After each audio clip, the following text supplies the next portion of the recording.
racing. Mitoli Princess was off in last. Pepper and Mint flies out of the gate to the inside, but the firster, Annaline, has good early speed at 14-1, and Annaline pulls clear by a half. Pepper and Mint being restrained by the leading man to the inside. In fact, now he darts to the outside, a length and a half behind the pace-setting Annaline. 2.5, 3 behind that to Meredith. After that, we have a recovering Mitoli Princess to the inside of BL40, and the one in last is Take Charge Lila, and they've reached the top of the stretch, and we have two locked in battle. It is Annaline to the inside of Pepper and Mint, and those two are in perfect harmony. But now Pepper and Mint takes the lead, tries to run away from this pesky firster. Behind them, BL40. They're into the final football field. Pepper and Mint at 3-5 from Annaline, who's resurgent, but Pepper and Mint is just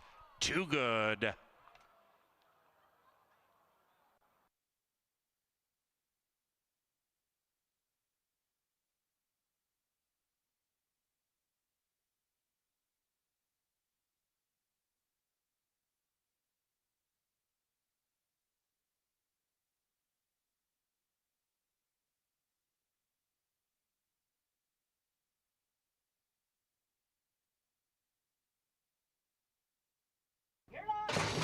And they're racing. Chromed Impulse wins the start. Philo Beto, 2 from the rail, flashes speed, and so does Pat's Paddock pick off the layoff. Now on the inside, Lucky Smile comes blazing through, and 1 and 2 run away from 3 by 1.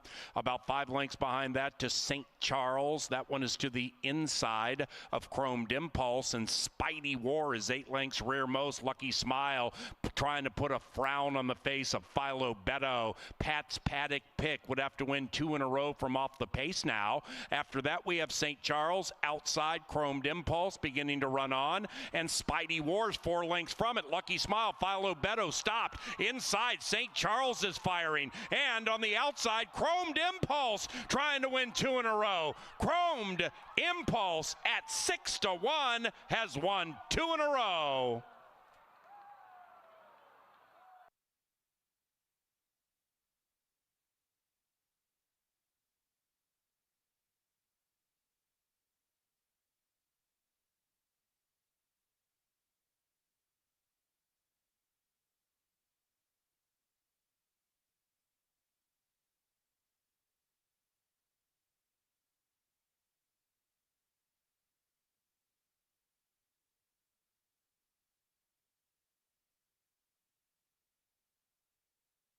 And the gate, and they're racing, and they've broken a line. Plain Talk is the gray out of the gate, very, very fast. Plain Talk and Street Warrior, they settle out 1-2, and it's Plain Talk linking up with the main track proper and heading up the barn side with a 1.5 length lead.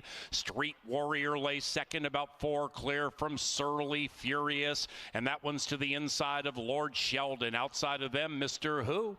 Then we come to Out of the Dark, who would have to win 3 consecutive from 10 lengths out of it. They have a half mile to travel, and it's Plain Talk, and Fausto da Silva leading it at 4.5-1, and it's a lonely lead. Plain Talk 1.5. Street Warrior not asked for run and cruising in nicely. Street Warrior on the move to the outside of the speed, and Said Duo now has gone 7 clear from Surly Furious. Out of the Dark's running on from last, but still double digits out of it, and now the lead belongs to Street Warrior, and Street Warrior turns the corner with an ever-widening lead. Surly Furious is rolling up to second on the outside. Then it's Out of the Dark and Lord Sheldon. Street Warrior leads it by 5 into the final football field. Surly Furious giving everything. Surly Furious got the money.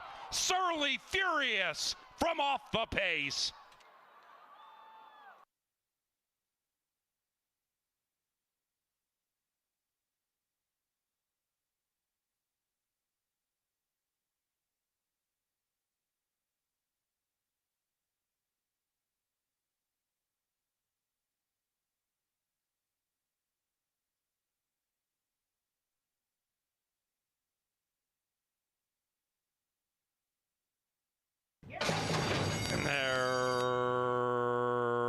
racing.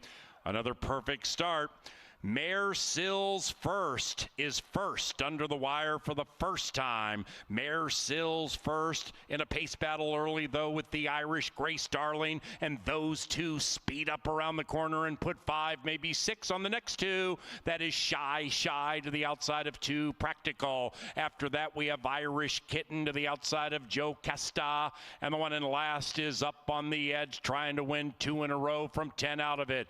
Mare Sills First wanted that lead and got it. Mare Sills First with Leslie Mowing by 1 as the pace slows down with about a half mile to go, and Mare Sills First still leads it by 1, maybe 1.5.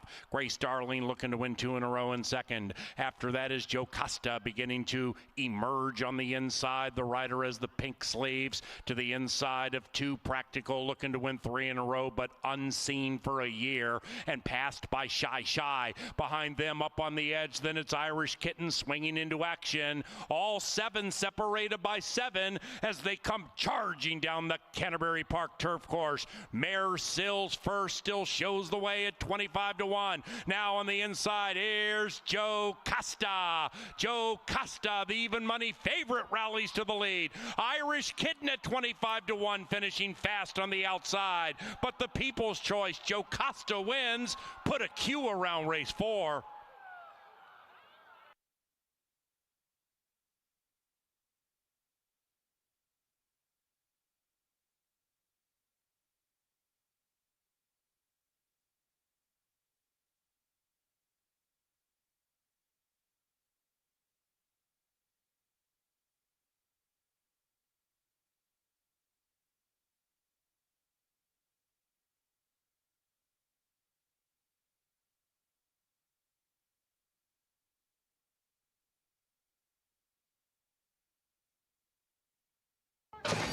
And they're racing. Very, very slow beginning for Sir Sterling. Sir Sterling out last, already 8 lengths out of it. Now, Coastal Kid flashes good speed to the inside. Outside of that, Capture the Time, looking to capture the lead. Classify is fast at 2-1, and Classify battles for the lead. After that, Armadoro, the rider has the white helmet cover, strolling up to the outside of Coastal Kid and to the inside of Dr. Storm. The Doctors looking to win 2 in a row. Behind them, 10th Street Dawn and the well-supported, slow-starting Sir Sterling, 8 lengths from the lead. They head into the far turn, and it's Classified tugging them along by a head, pressured by Capture the Time. Armadoro's making a sharp move. That's the 2 just off the heels of the leading Classify, and outside of that, Dr. Storm is circumnavigating into action. Coastal Kid about 4 lengths from it, and 5 clear from Sir Sterling and 10th Street Dawn, and now they come charging down the Canterbury Park stretch. Classify says you better catch me if you want to get the money, and Classify and Felipe Valdez with an impressive burst of speed have opened up by 3. Coastal Kid rolling into second. The bookender Dr. Storm is third, but nobody's beating Classify on the wrong lead but the right place, the winner's circle.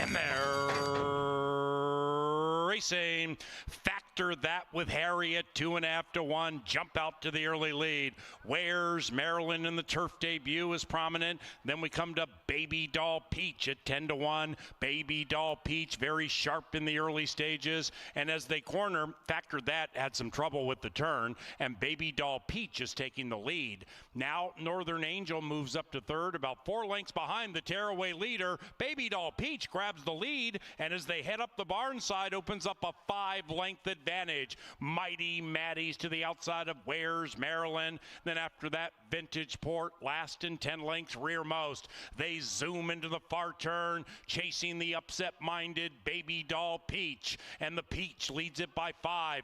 Factor that lays second to the outside of Northern Angel. Then it's Mighty Maddie, 7 from the front. Where's Maryland, 8 out of it, about to be put in last by Vintage Port, who's on the move. They're approaching the top of the stretch, and they're still chasing Baby Doll Peach. Baby Doll's trying to come up like a big girl at a big price. Baby Doll Peach leads it by 2.5.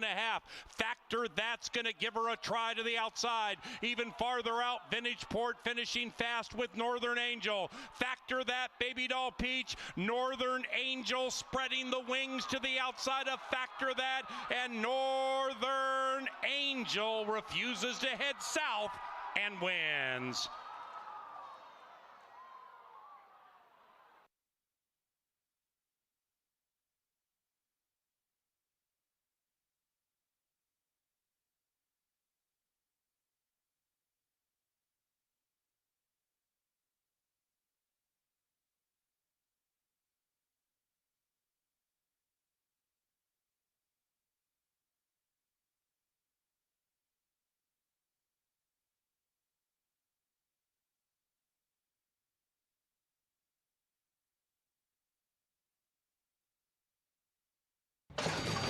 And they're racing, and they've broken a perfect line.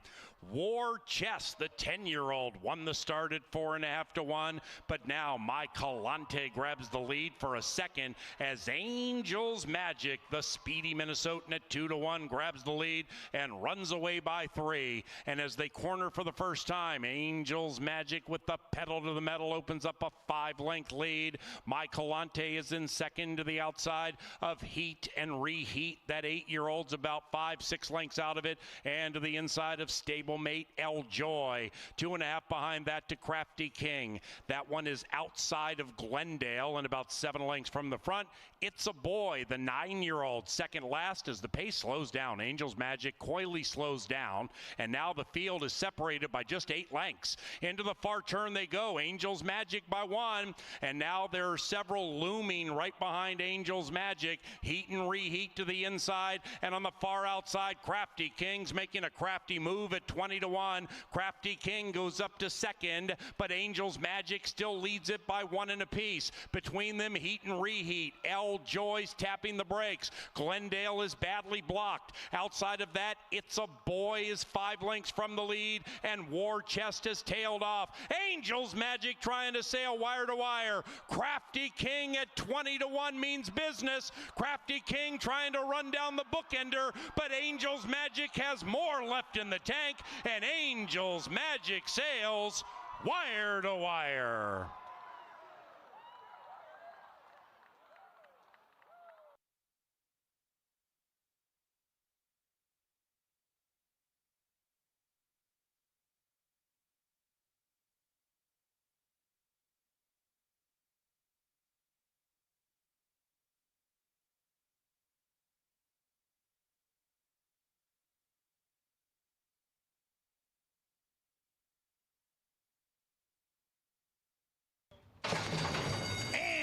And they're off.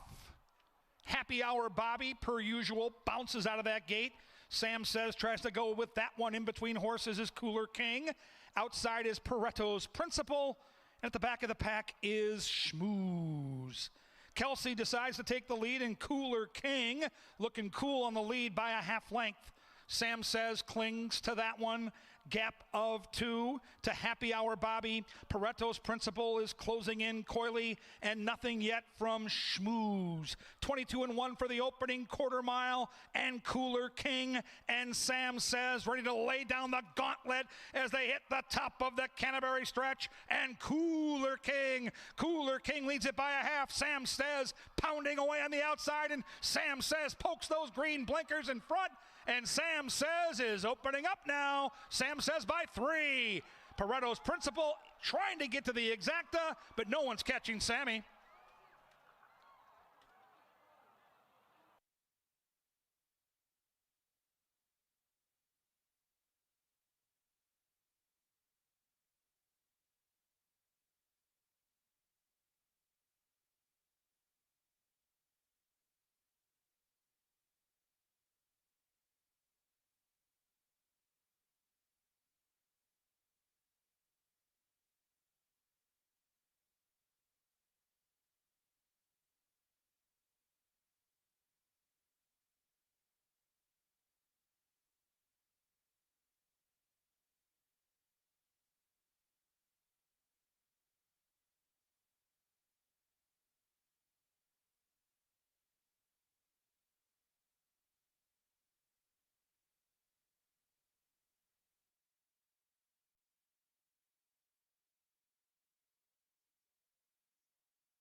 Good afternoon and welcome to racing from beautiful Canterbury Park here in Shakopee, Minnesota, where the main track is good and the turf course also listed at good. Get your pens handy. Let's go over the changes on tonight's combo card with 9 in tow. Races 1, 2, and 3, all free and clear. No changes in the front 3 races on the card. Race 4, take out the 2. Caught you looking. Race 4, scratch the deuce.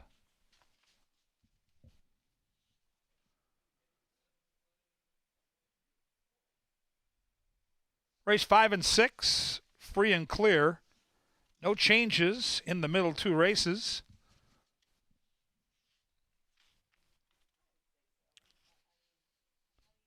Race number 7, take out the 10. Streak and Me Carazon. Take out the 10 in race 7. It's a scratch. Race 8 offers no changes. That's the $20,000 Bob Morehouse Stakes. No changes in the 8th. And in the lucky last, race number 9, the final quarter horse dash of the night, scratch number 2, Woman in Gold. Race 9, take out the 2. Turf good, main track good. Up next, we look at everything important going on at the track. It's called Today at the Races, and it's anchored by Mr. Jeff Madej. Stay tuned.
Hey, welcome to Canterbury Park on a beautiful Thursday night. I'm Jeff Madej. I'm joined by Kevin Gorg. We're here to not only take a look at tonight's action, but what's upcoming at Canterbury Park. Kevin, tonight is something that we kind of just got this going. Thursday night, it's $2 night. Can't beat it.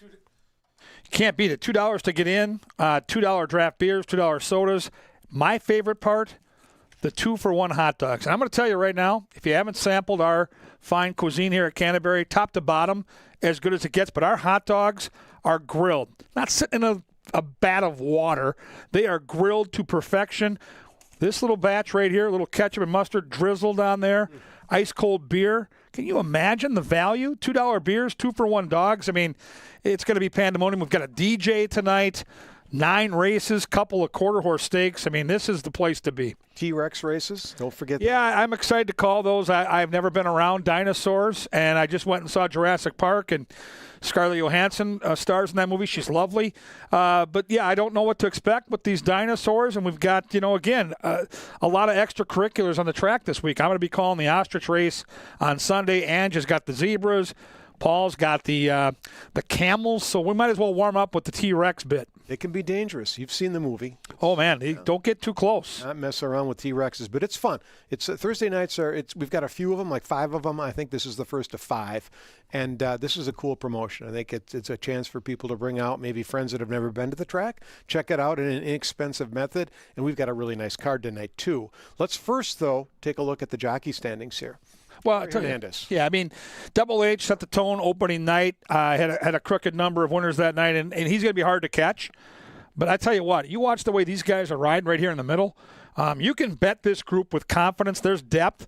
And what I find when I try to handicap Canterbury is there are no weak links. You go deeper down this list, and jockeys 10, 11, 12, 13, and so on, you're getting good rides. You're getting an opportunity. But, Double H, it's a double-edged sword for the rest of the room because he's a talented rider and he gets the best mounts because everybody wants this guy on their horses. So tough to catch, but don't be afraid to play the long shots. No, we've got a really good colony. I mean, Betty Jo Williams brought home a nice price last night. We got Victor Santiago, who is a super good rider. He's just not getting a lot of live horses yet. But yeah, the percentages don't tell the story with a guy like Victor. Such a talented room. And trainers, well, the numbers kind of speak here, 77 and 15, and then you got the rest of the guys. And this is a really good group of horses, a good group of trainers. This is the guy to beat. Mac Robertson always comes with a big move second half of the meet. Keep that in mind. Silva's awesome, but you're seeing a lot of races where he's got multiple horses in the same race. It is quarter horse night tonight. We've got 4 quarter horse races, including a couple of stakes. Here's a look at your leaders. Now, the trainer, that's easy. Jason Olmstead,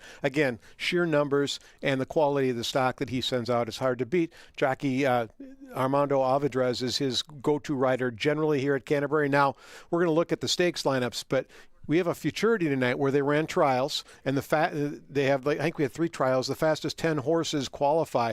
Well, Jason qualified 7 of the 10. So he's dominant. He is. He's got him over the barrel here. He's got the favorite Hollywood. McGregor, who had a little bit of a rough trip, could be a price and certainly could jump up and win. Yeah, I looked at McGregor. I thought that horse was going to offer some value, and then you move on to the Bob Morehouse, and I'm a big fan of Beep Beep Rev Rev. I get the outside horse likely going to be the horse to beat in that race. If the inside isn't too boggy and heavy, and after rain I get nervous, Beep Beep Rev Rev's going to be closer to the rail, and I wonder how the track is drying out. The wind is out now. The sun is coming up, so we've got a way to maybe by the end of the card get this track from good to fast, but keep an eye on how the inside part of the track is playing. Yeah, really good quarter horse racing, a quarter horse pick 4 as well, and you're going to want to feature Olmstead in there. But, we've seen Jason win a big race and not with the fastest qualifier. So, if you've got the money, maybe dig deep and get creative with that because that could lead to a nice payout in that pick 4.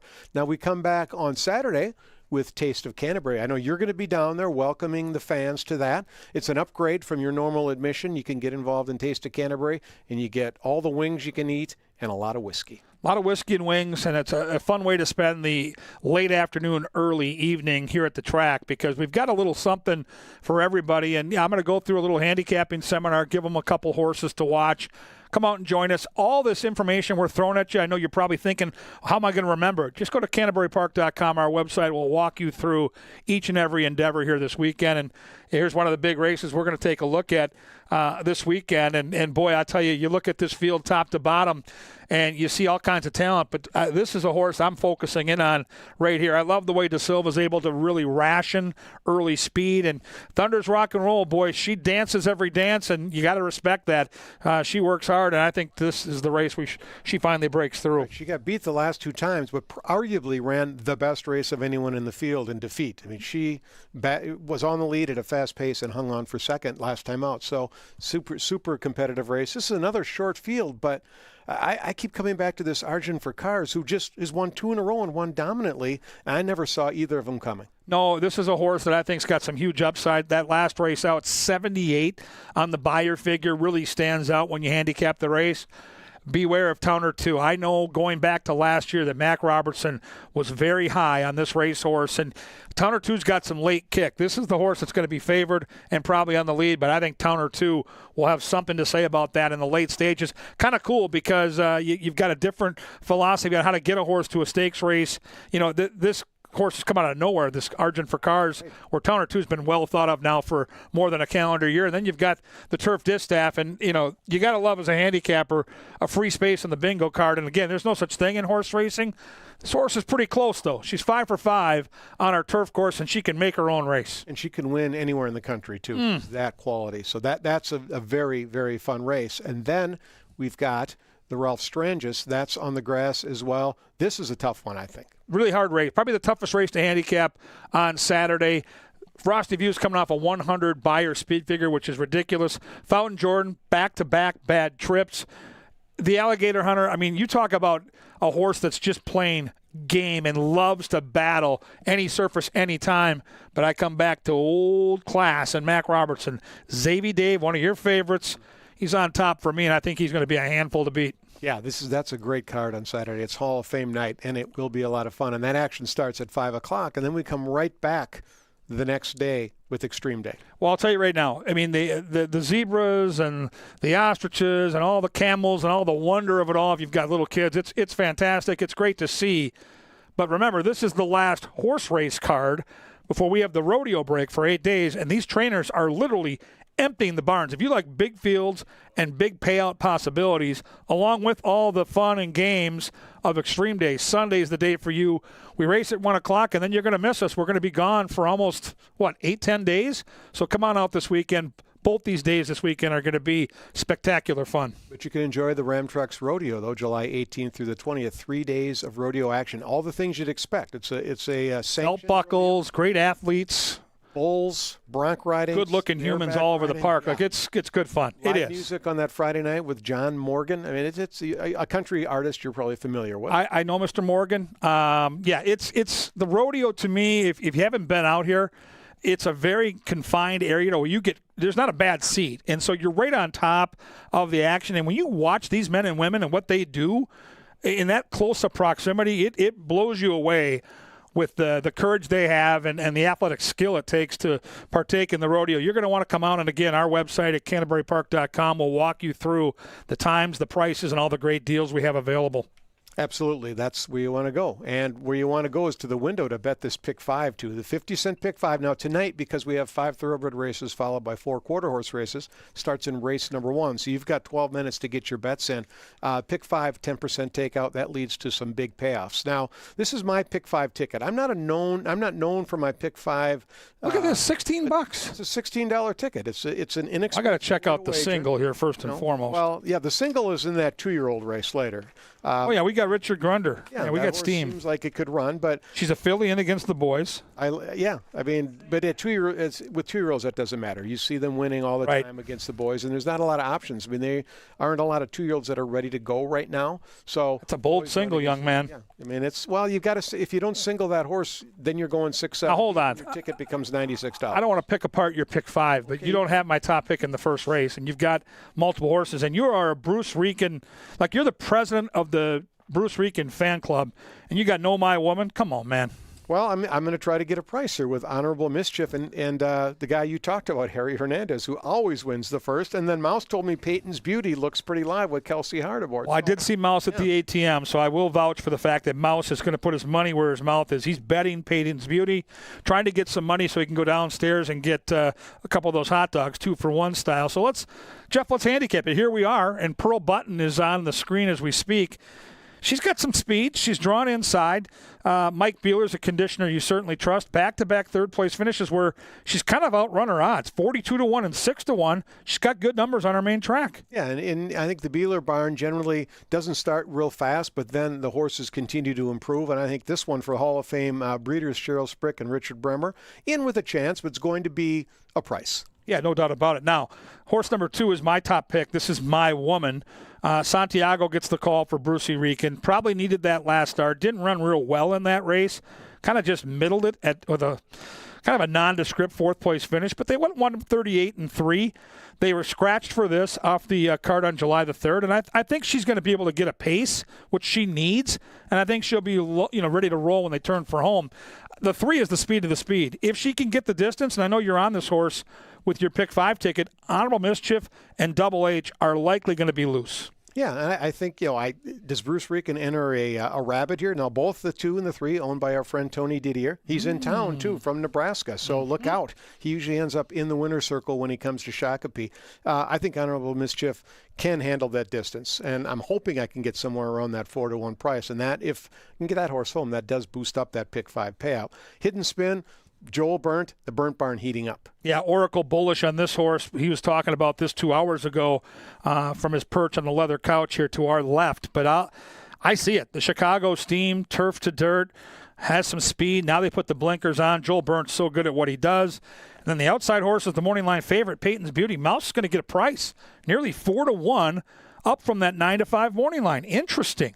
Well, the way you guys have talked about My Woman, no wonder the price is 4-5. I mean, the Steam team is all over the. We love the 2. We do. And that's going to allow Mouse to cash a nice ticket and probably get 4 hot dogs. Well, I'll tell you what, Mouse doesn't need to cash. We've got 2 beautiful hot dogs that are warmed up and ready, waiting for him. Fans, you can get those 2-for-1 hot dogs all night.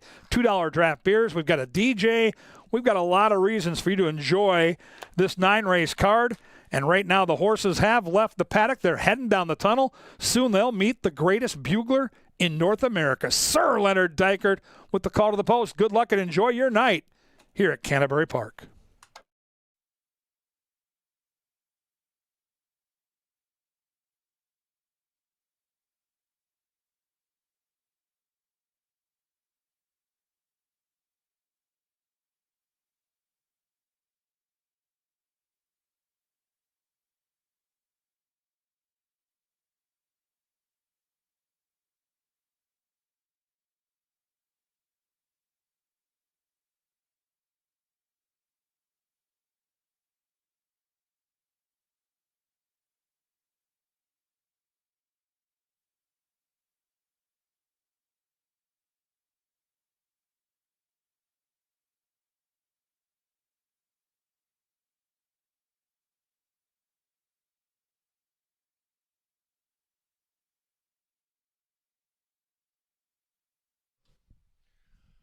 Ladies and gentlemen, the accomplished stylings of Canterbury Park bugler Sir Leonard Dykert.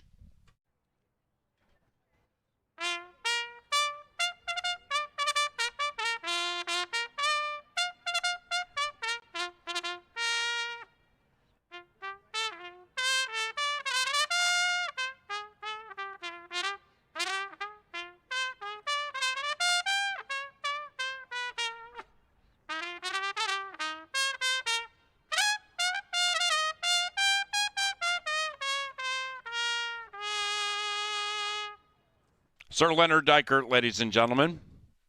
A happy Thursday to you, Mr. Dykert, and welcome to everybody here at Canterbury Park, or taking in the signal across the country. We begin with race number 1 and a 50-cent pick 5 on races 1 through 5. No scratches on a night. Racing is co-sponsored by Apple Autos, Tri-State Bobcat, Jim Beam, John Deere, Quick Trip, Loeffler, Maker's Mark, Minnesota Lottery, Anheuser-Busch, and Pepsi.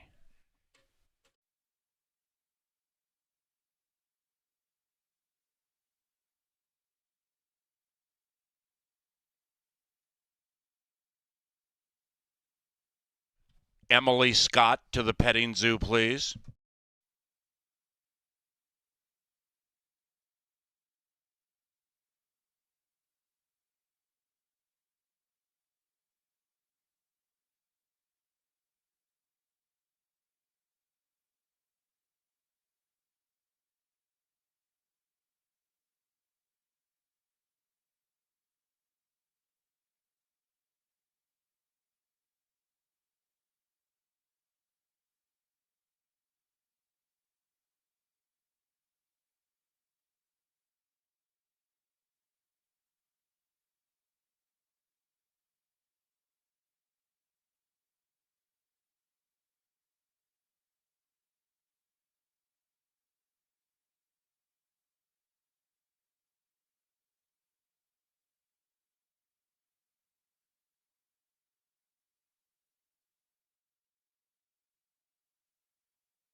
1 minute to race time.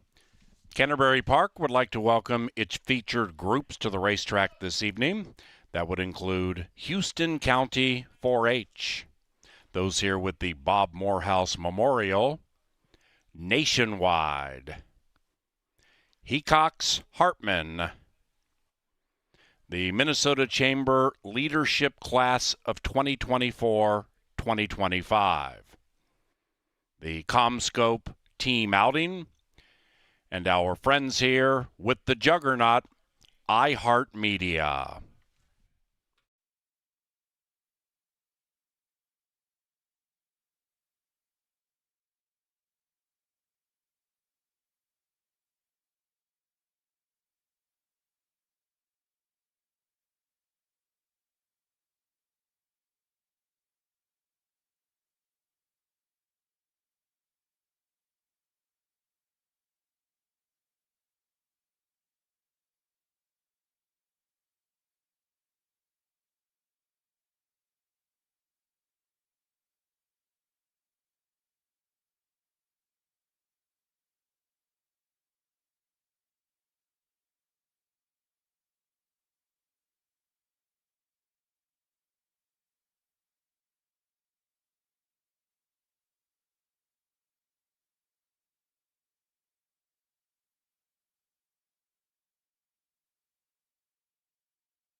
It's post time.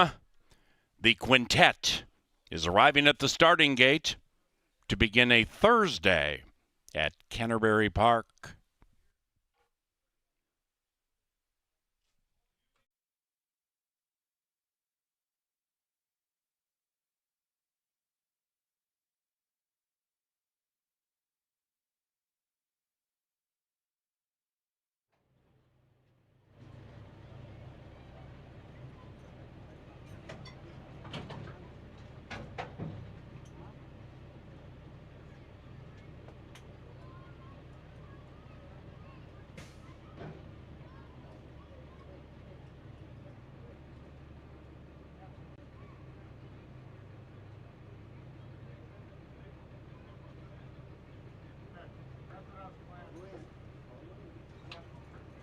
Two back.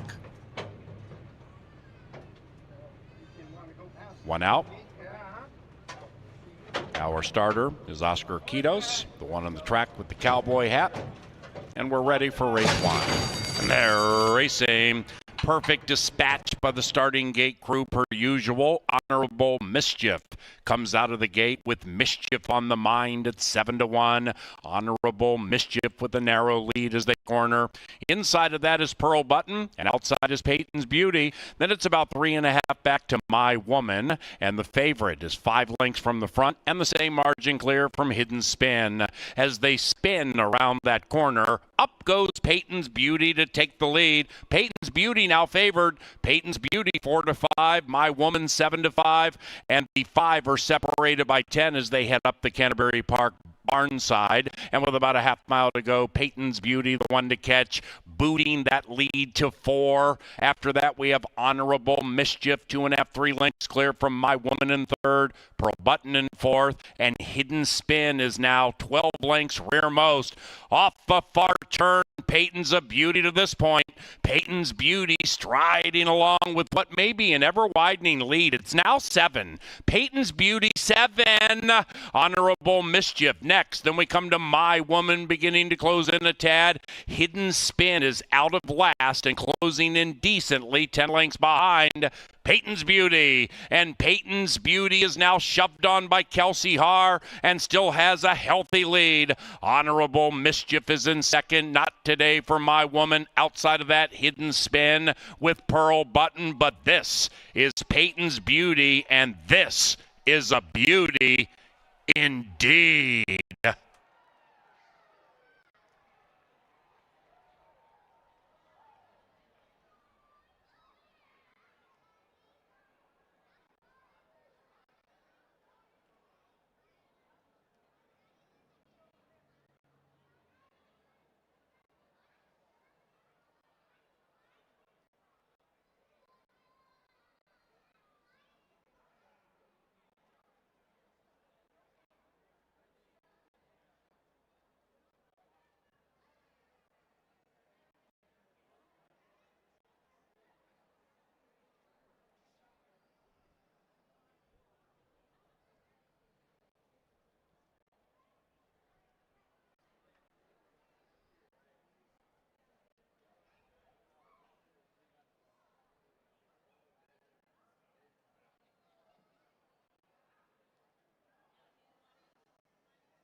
Number 5, Peyton's Beauty, dominated.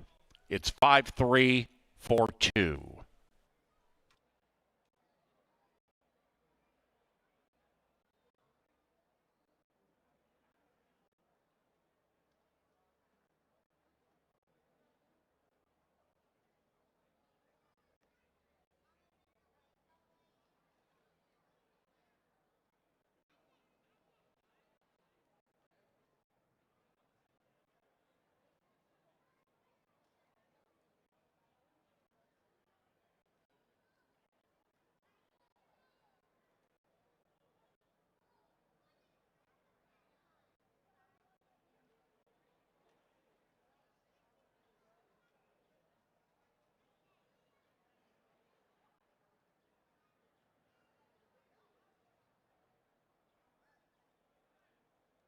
It's official.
Now into the winner's enclosure for a second consecutive time. She is Peyton's Beauty.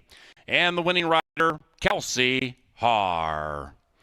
Peyton's Beauty is owned by J. Larry Jones and Michael Presley. And the winning trainer, Bob Klein.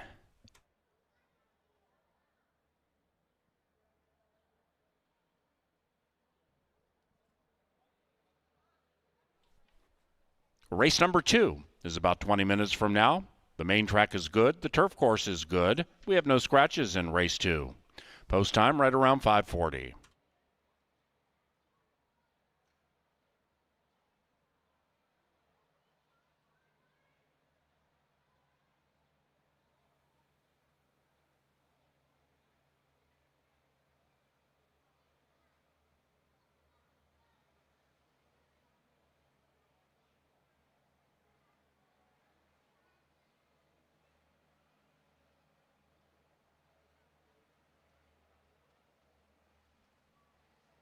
Race 1. Main track listed as fast for race 2. Honorable Mischief comes out of the gate with Mischief on the mind at 7-1. Honorable Mischief with a narrow lead as they corner. Inside of that is Pearl Button, and outside is Peyton's Beauty. Then it's about 3.5 back to My Woman, and the favorite is 5 lengths from the front and the same margin clear from Hidden Spin. As they spin around that corner, up goes Peyton's Beauty to take the lead. Peyton's Beauty now favored. Peyton's Beauty 4-5, My Woman 7-5, and the 5 are separated by 10 as they head up the Canterbury Park barn side. And with about a half mile to go, Peyton's Beauty, the one to catch, booting that lead to 4. After that, we have Honorable Mischief, 2.5, 3 lengths clear from My Woman in 3rd, Pearl Button in 4th, and Hidden Spin is now 12 lengths rearmost. Off the far turn, Peyton's a beauty to this point. Peyton's Beauty striding along with what may be an ever-widening lead. It's now 7. Peyton's Beauty 7.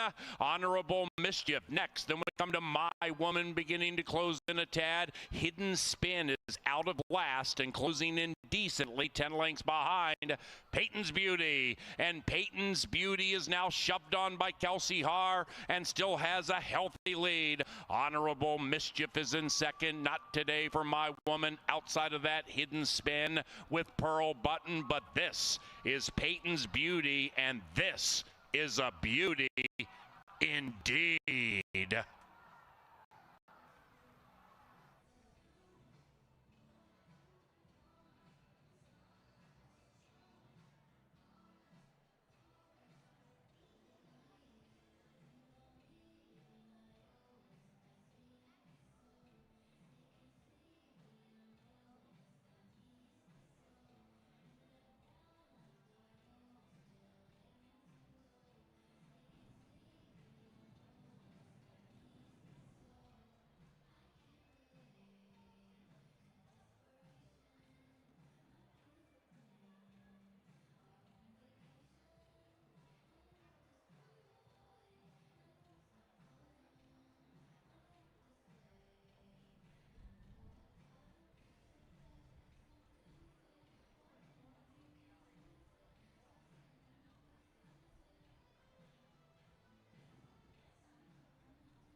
Peyton's Beauty and Kelsey, way too much racehorse form in race number 1. The People's Choice Stampedes home victorious as the pick 5 starts with the chalk. We sail on to the second half of the daily double. We've got 7 furlongs here. Very attractive allowance optional claimer.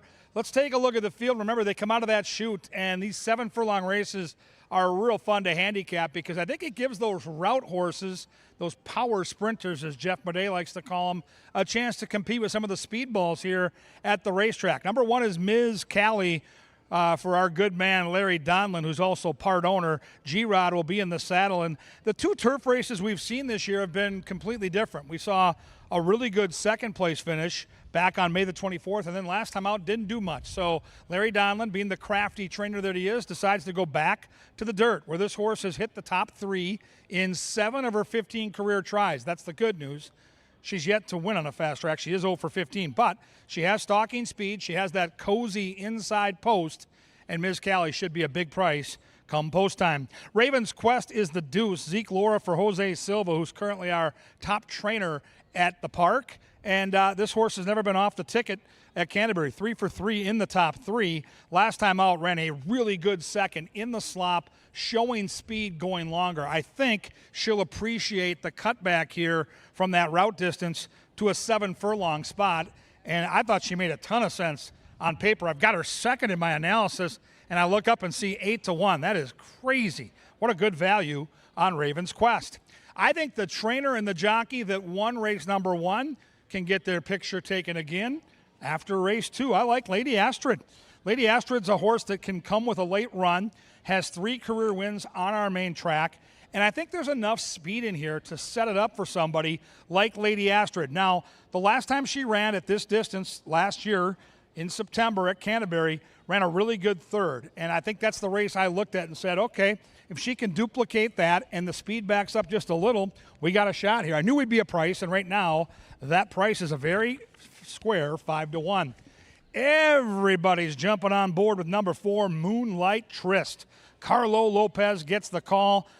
This horse, if she runs the race she ran last time out, she's going to be tough. The question mark that I had when I handicapped the race is, we win an allowance race, a $23,500 allowance race, and we drop down to 12-5 claim. That, to me, is mixed signals because the horse won like a good thing. She's a 5-year-old mare. She looks very productive. She seems to run every time she hits the track, and now we're in for 12-5. So that's the puzzle. That's the poker game that these races can and do provide. So at 4-5, if she wins, she's the most likely winner on paper by far. But I figured I'd take a shot against her because of the claim tag, and we'll see how that plays out.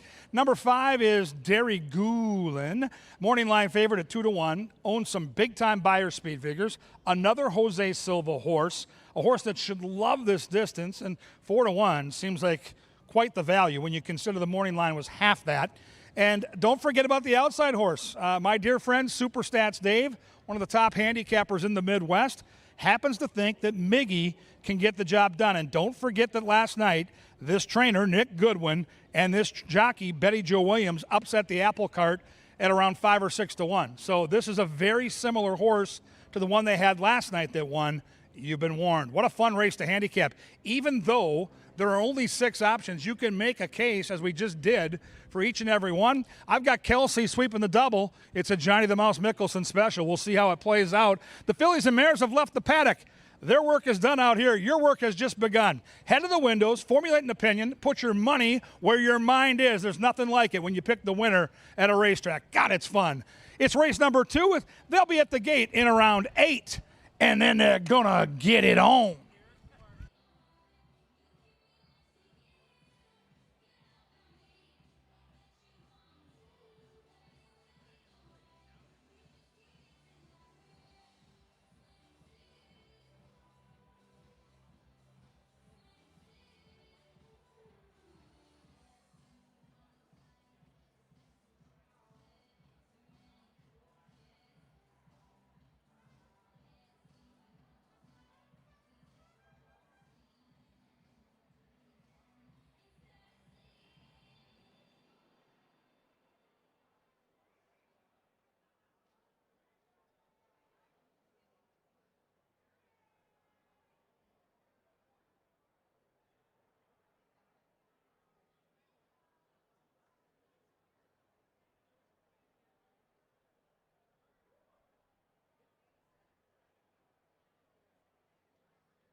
And now they head on to the fast main track for race number 2. This one is courtesy of Apple Autos, the official vehicle supplier to Canterbury Park, and Comcast Xfinity. Thank you, xfinitymobile.com.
All right, ladies and gentlemen, as you get ready to take in race number 2, we get ready to give away more free prizes at Canterbury. We give and we give and we give.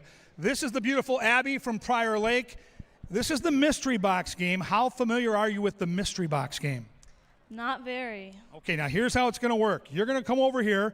You're going to pick a prize. You're going to pick one of these boxes with the question mark on it. You're going to have that prize in your possession.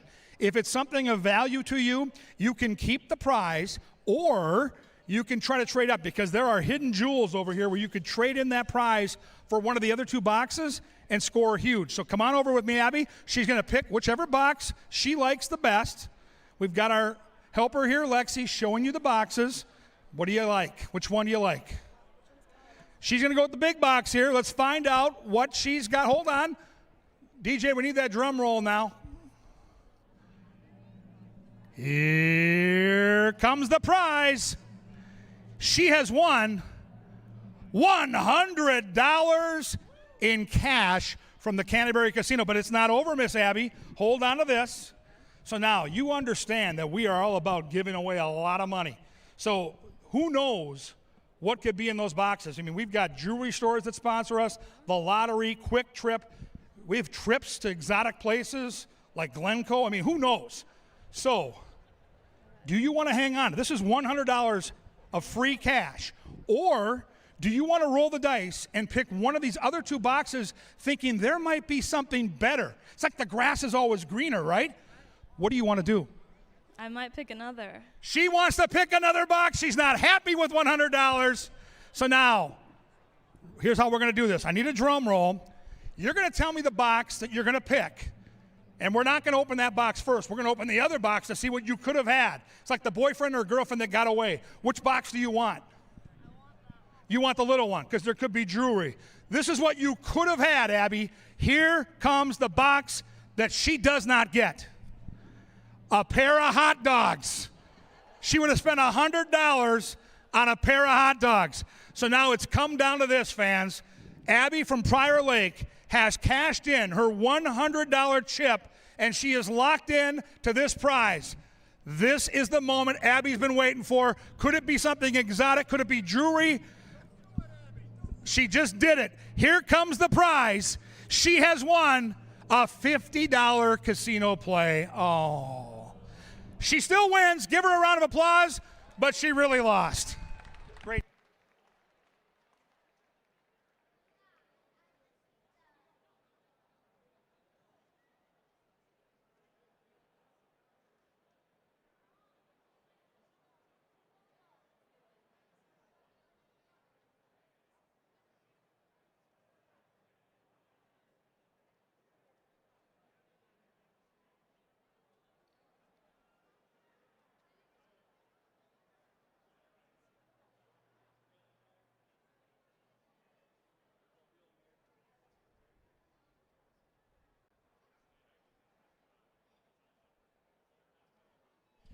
The horses are approaching the starting gate.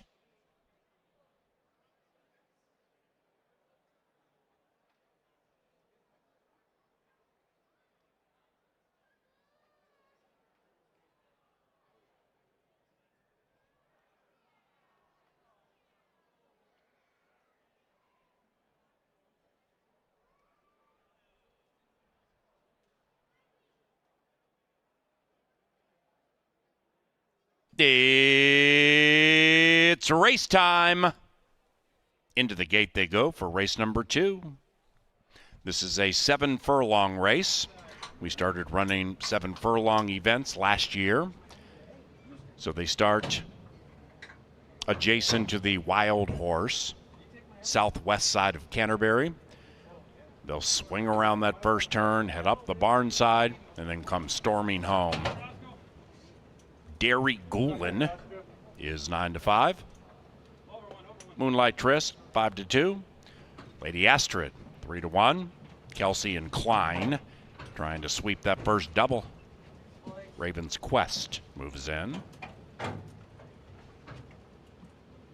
And now Derry Goulin and Lady Astrid. Miggy, last in.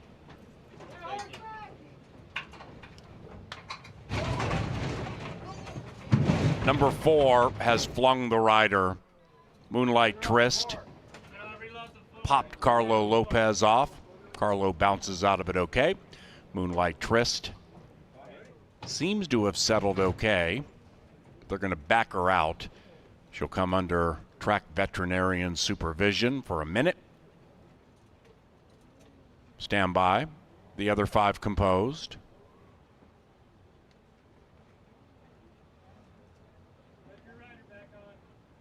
Vet signs off on number 4. She'll go back in.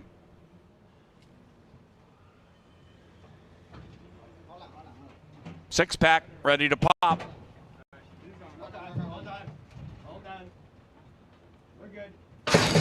And they're racing. Raven's Quest has a quest for the early lead and grabs it from Lady Astrid. After that, Ms. Callie, then Moonlight Tryst looking to win 2 in a row to the inside of Derry Goulin, looking to win 2 in a row. Miggy's outside of them, and 6 are covered by 6 up the barn side they travel. Raven's Quest and Zeke Laura, 3-1, show the way. Raven's Quest, 1.5. Lady Astrid poised to pounce. Then we come to Ms. Callie. That one's next to the rail, overtaken by Derry Goulin. Miggy's on the move for wide. Moonlight Tryst is being pushed on a bit by Carlo Lopez, but is responding and closing in to be within 4. 6 separated by 5, and they're still chasing the 2. Raven's Quest clearly is the winner's enclosure. Raven's Quest shoved on by Zeke Laura. Lady Astrid prowling to the outside and about 3 lengths clear from Moonlight Tryst. The other 3 are about 8-9 lengths from the lead, and they come charging down the Canterbury Park stretch. Up goes Lady Astrid. Lady Astrid at 3-1 from Raven's Quest. Behind them is Moonlight Tryst, and they're into the final 150. Lady Astrid on the grind. Moonlight Tryst surging outside. Raven's Quest inside, but it's Lady Astrid, and Kelsey and Klein have swept the double.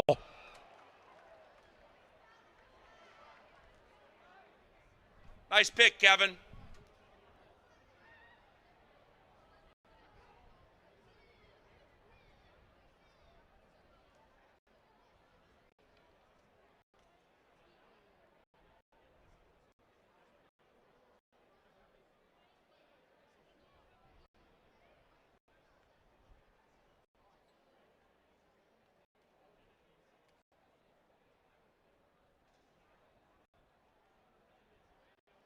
Number 3, Lady Astrid. First. Photo for the rest.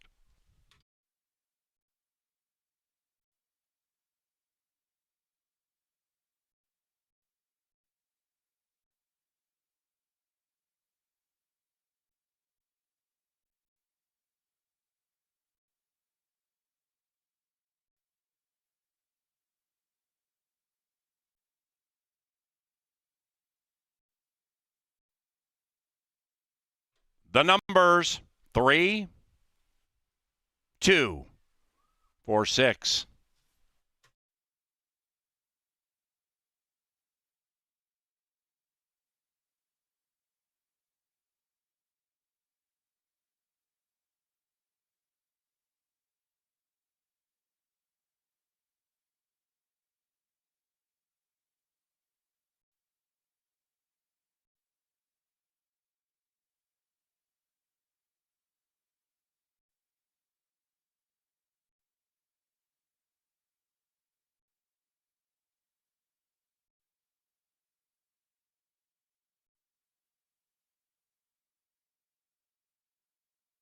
The double sweep is official.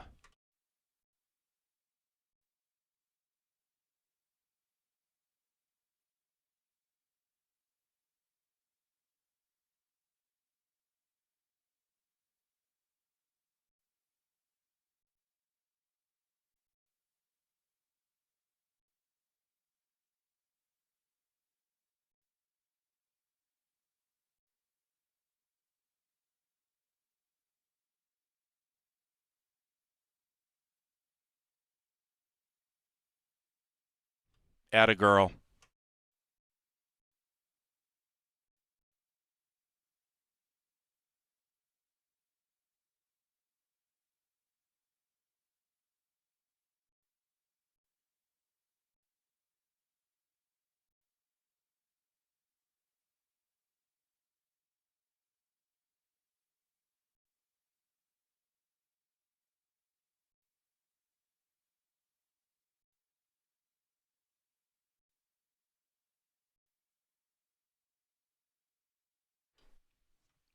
And now entering the winner's enclosure, Lady Astrid. It's a double sweep for jockey Kelsey Haar. Likewise for Bob Klein, and a double play here in race 2. Robert Klein is the winning owner and trainer of the victorious Lady Astrid. Smile, LJ. Thank you.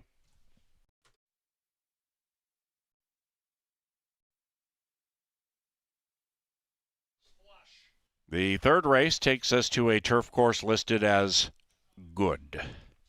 No scratches, no rider changes, but a bell ringer. Kelsey Haar has rung the bell. That means at least $100 to the Canterbury Park Chapel Ministry, and that's via the chaplaincy and the Backside Foundation. assisting those on the backside with resources to deliver services such as education, mental, and/or physical health support. Thank you, Kelsey. Race number 3, 20 minutes from now. And race number 3 is provided by Continental Diamond.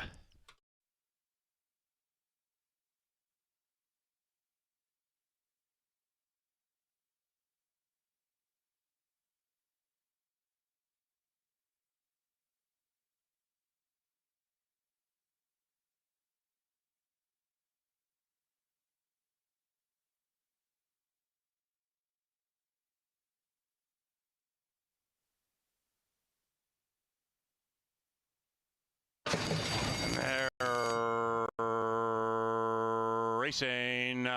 Raven's Quest has a quest for the early lead and grabs it from Lady Astrid.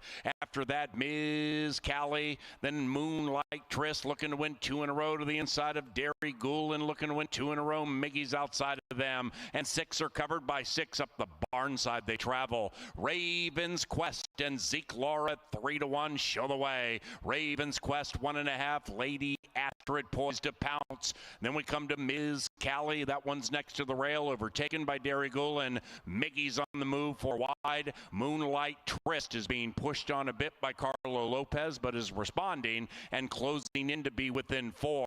6 separated by 5, and they're still chasing the 2. Raven's Quest clearly is the winner's enclosure. Raven's Quest shoved on by Zeke Laura. Lady Astrid prowling to the outside and about 3 lengths clear from Moonlight Trist. The other 3 are about 8-9 lengths from the lead, and they come charging down the Canterbury Park stretch. Up goes Lady Astrid. Lady Astrid at 3-1 from Raven's Quest. Behind them is Moonlight Trist, and they're into the final 150. Lady Astrid on the grind. Moonlight Trist surging outside. Raven's Quest inside, but it's Lady Astrid, and Kelsey and Klein have swept the double.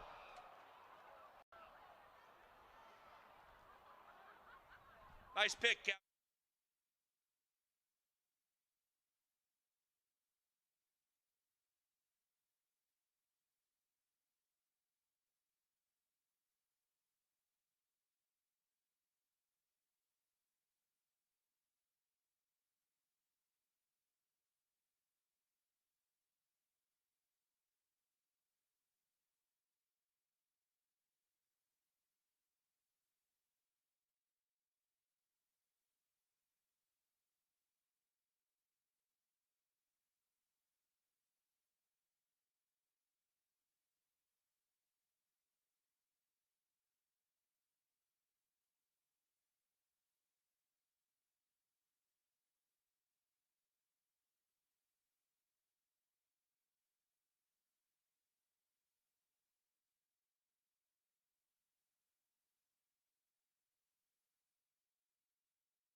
Well, we know of one, John the Mouse Mickelson, who has profited from the first two races. Kelsey Haar takes them both, and now we move on to race number 3. He loves the 7 in this 5-furlong turf sprint. Somebody is going to be a maiden no more after this third race. There's a couple from Mac Robertson's camp, and on the outside there's a couple from Tony Ringstorff's barn. But we'll start with Hey Look Me Over on the inside because this is start number 3 for her and only her second try over our turf. First one, she nearly got the job done. She was ahead behind Regal Majesty, who pulled a big upset that day. But she's 9-2 right now. That's not so bad. Hi, hello. This is my friend Wichita. Hi, buddy. You got a pick for me? No? Okay, we'll just keep on going with Mac Robertson's 2. Hey, Look Me Over, again, was second in that aforementioned Regal Majesty race, and Raquel Blue, her stablemate, set the pace for a good part of that, fought with Hey, Look Me Over, and got really tired in the last furlong or so. But Raquel Blue ran really well prior to that at the end of May. Kind of a similar race expected from both of these, considering they both drew inside. But I would think that Raquel Blue might be slightly quicker of the two and let Hey, Look Me Over just save some ground right behind her. Midnight Joy, just to their outside, used to be in the same barn, but now Midnight Joy is going to start for the first time for Patrick Fields. Midnight Joy is a 4-year-old, and of course there are some 3-year-olds in here who should take some money, but Midnight Joy is going to make her first start of this year. She is daughter of Midnight Storm, who has run competitive races, competitive enough on the dirt to be a part of this, but she did have to drop down for a tag 2 back. I wouldn't be surprised to see her end up in a similar sort of spot on the dirt, but maybe after a start or 2 this year. I was just going to give her one off the bench, as she has not been out since last September. Shirley Ann's Girl has never run here. Shirley Ann's Girl is making her 3rd start. She is another one who's going to try at the turf for the very first time. G-Rod's in the saddle for Wade Rarick, and he's got a couple of wins recently. They did buy this filly in 2022, though, and she's raced twice. I mean, that's not the best indication in the world. Shirley Ann's Girl was bought a long time ago, but they don't sell her for a tag. I mean, there's some good things about her. There's some things to not like about her, but the price is one of the things to definitely like about this Arizona bred, as that price is 13-1. Red Volta is just to her right, and Red Volta had been ridden by Kelsey Haar for a long time, but now this filly is going to be ridden by Chad Lindsay, as Kelsey Haar is going to be the outside running Lady Ridge Street. Red Volta had a lot of speed on our turf in the past, and she just hasn't shown quite the same speed this year. It was a good turf course last time around, though, so maybe some firmer running will help her along. Red Volta, I would think, would be a part of the pace, as he has been most of the time in the past, but we shall see. She is one that has not been consistent in her 2 races this year, but maybe after those 2 are out of the way, she'll get back to her old self and be a part of the pace. American Fairy Tale, just to her outside, just 1 start since April of 24, but it was a good one. It was a doozy just behind Regal Majesty. She was the beaten favorite that day. Hey, Look Me Over just barely beat her, but American Fairy Tale was flying late under Alonso Quinones, and now Harry Hernandez is going to be in the saddle for Tony Ringstorff. I mean, they've teamed up with horses like Prince Rama up on the edge. They've done well together, and American Fairy Tale drew very well for the second start of 25. And she is also in here with another Winchester Place runner. That is Lady Ridge Street, just to her right. This is a 3-year-old, though, and this is start number 1. I would be inclined to just let her take a look at things and see how she likes it. I mean, they both look really good out here. She is quite a bit smaller than American Fairy Tale, but again, she is 3. She's just starting out, though, so I'm going to let her get her feet wet at 7-1. 9 minutes to post for race number 3. They're dashing on the turf very shortly. Win, place, show, exactas, try, supers, doubles, and pick 3s are all available for your wagering pleasure. Stay tuned. Find a monitor. You know what's coming next. The Power Play compliments of Kevin Gorg.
Accomplished Planet Utica pianist Lynn Dykert brings them onto the track and to a firm, make that good turf course.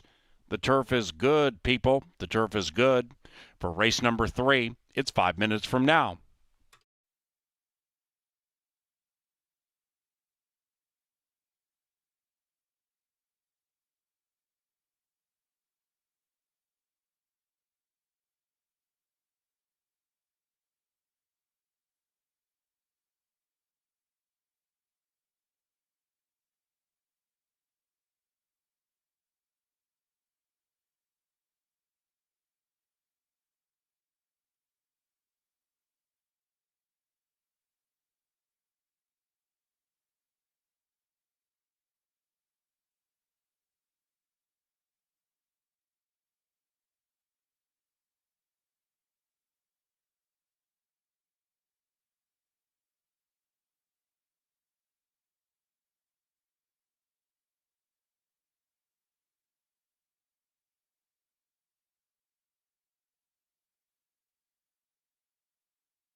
All right, race fans, it's time for the Power Play Play of the Night, sponsored by our dear friends at Tri-State Bobcat.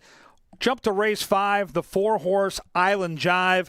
Let's take a look at what this 4-year-old filly has done. 7 starts, 5 for 7 in the trifecta. Turf numbers are very good, 3 for 4 in the top 3. But notice, we're still a maiden. We just haven't got over the hump. We've been hanging around, but not closing the deal. Joel Burnt's a great trainer. He makes the big change. The blinkers come on, which leads us to this isolated stat. Not only is he 25% when the blinkers go on, but for every dollar you bet on Joel Burnt when he does this, you get back over $4.50. That is a big-time profitable angle. And let's look at the racehorse right here, and you can see the talent that she possesses. She can sit off the pace. She can make a run in the stretch. She finishes strong. And now with those blinkers going on, she figures to be a little bit closer to the pace. Young horse, still learning the game, solid trainer, profitable angle. And you can see we're knocking at the door. We just can't get over the hump. Maybe the blinkers on this horse today will take us over the top. The red light will spin on. We'll shoot and score on the power play.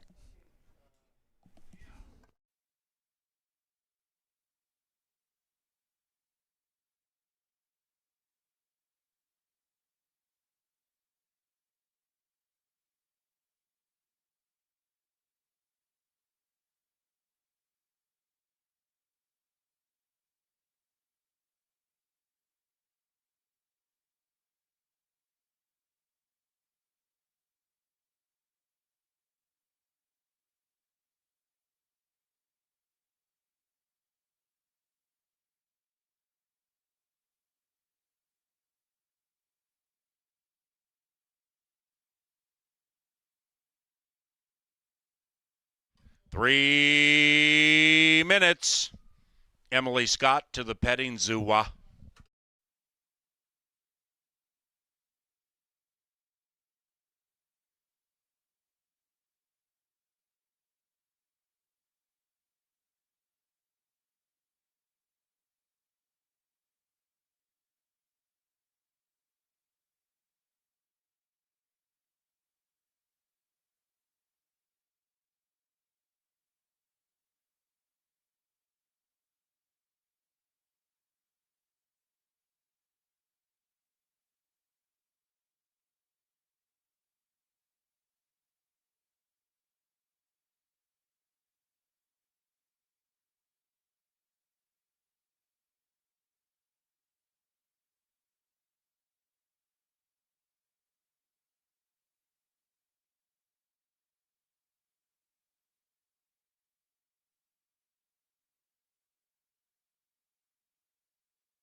And they are arriving at the starting gate.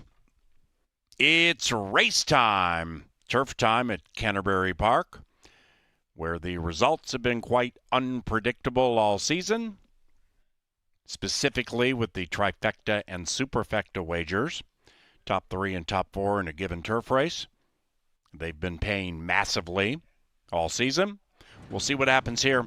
American Fairy Tale and leading rider Harry Hernandez, even money. One firster in the race, Lady Ridge Street. That one's 9-1. Jockey Kelsey Haar has won the first 2 races.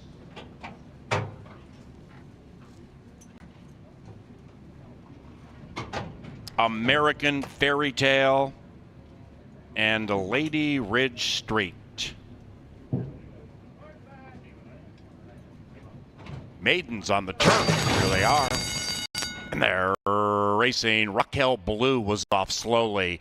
Lady Ridge Street, fast. The firster is fast to the outside. Hey, look me over, takes up the running with the bookender, and they nearly are in perfect harmony. Right behind them, tracking coyly, the favorite American Fairy Tale. Raquel Blue has recovered quickly from last right up to third, and off the heels of Hey, Look Me Over. After that, Shirley Ann's Girl. That one's about to be overtaken by an on-charging Volta, and the one in last is Midnight Joy, and the one in first is Hey, Look Me Over. To the inside of Lady Ridge Street, the firster still is pesky. Raquel Blue is about to be in the red. In fact, they all are if they don't get going, because Hey, Look Me Over, the People's Choice, bet down to 7-5, is living up to the hype, and Hey, Look Me Over and Eddie G prevail. 1-6-7 in race 3.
Number 1, Hey, Look Me Over first.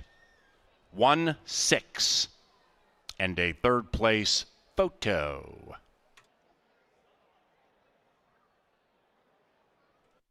The numbers. 1673.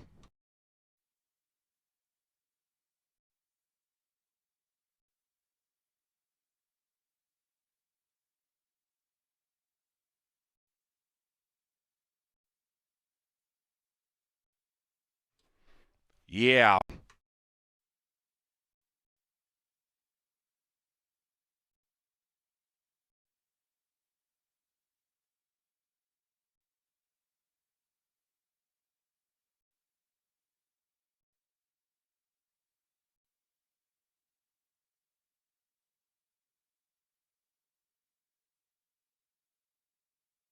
Race number 3 is official.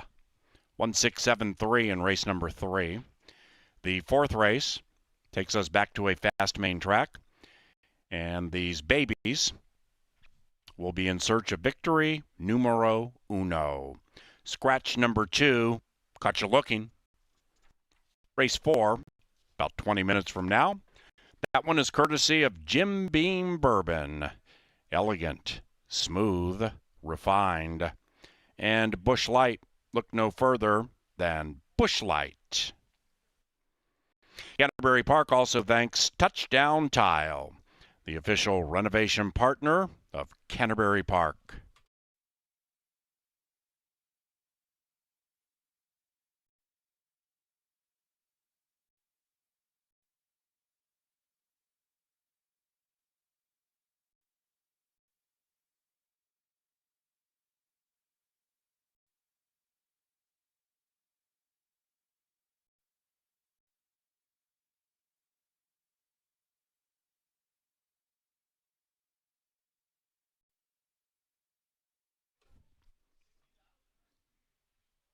Up to the winner's enclosure. Hey, look me over, and Eduardo Gallardo. The winning owners, Vicky McGowan's Extreme Racing Stables. And the winning trainer, Mac Robertson. Behold, hey, look me over.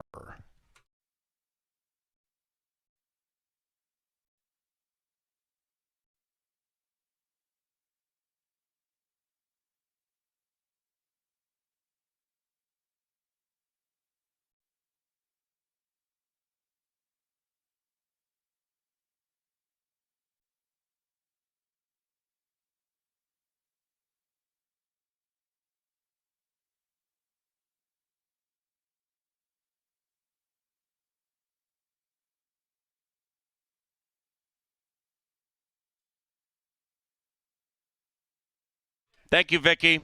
Vicky McGowan rang the bell. Don't forget to stop by the bookkeeper's office. That means at least another $100 to the Canterbury Park Chaplaincy Backside Foundation and our Chapel Ministry Program. Thank you very much, Vicky.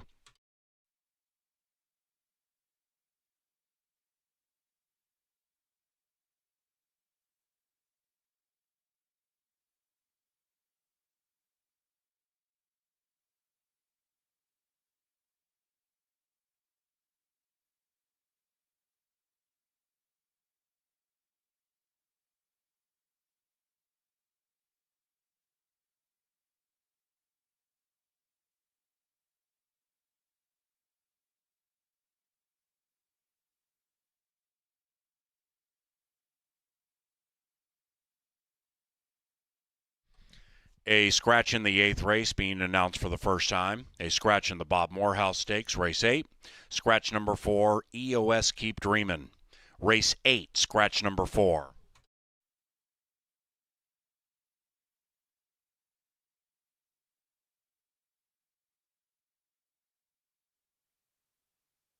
The turn, here they are.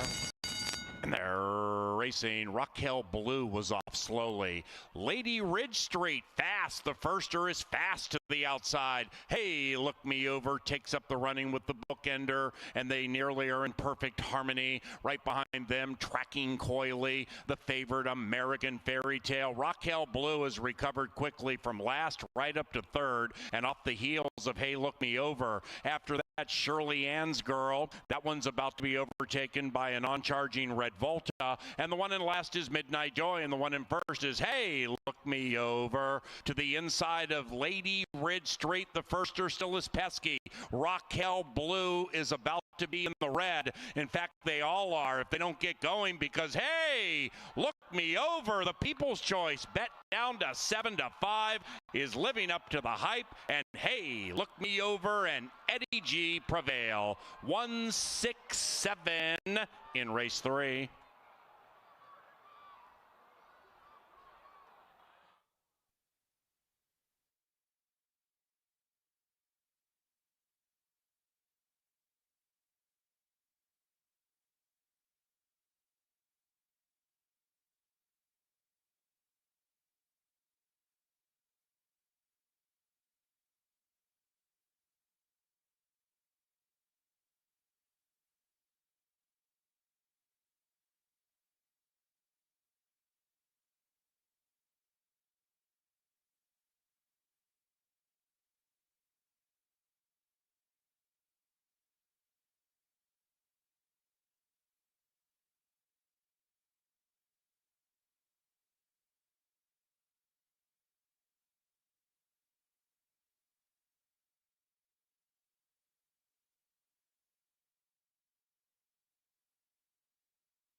Hey, look me over for Mac Robertson. Good ride by Eddie G, and they get all the money in race number 3. This is a race all of us in the press box have been talking about for a couple of weeks.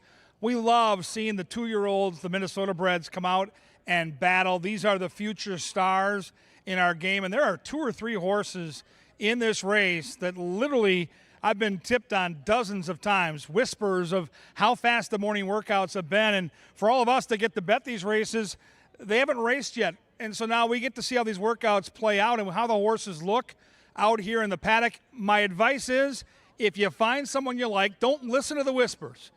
Stick with your initial thought. As we learned with the lovely Abby from Prior Lake, sometimes what you have with that top pick in your hands is better than what you're going to switch off to. That's why we call it the mystery box game. That's why we call it handicapping. Here come the baby boys and girls looking for their racing debut. And I can't wait to take a look at these horses. They have got some great bloodlines. Number 1 is Wiles Vergara for Mike Bugler. The workout's a little on the slow side, so I want to see what the horse looked like. He's going to debut with those cups around the eyes. Those are blinkers. Looks good in those blinkers, too.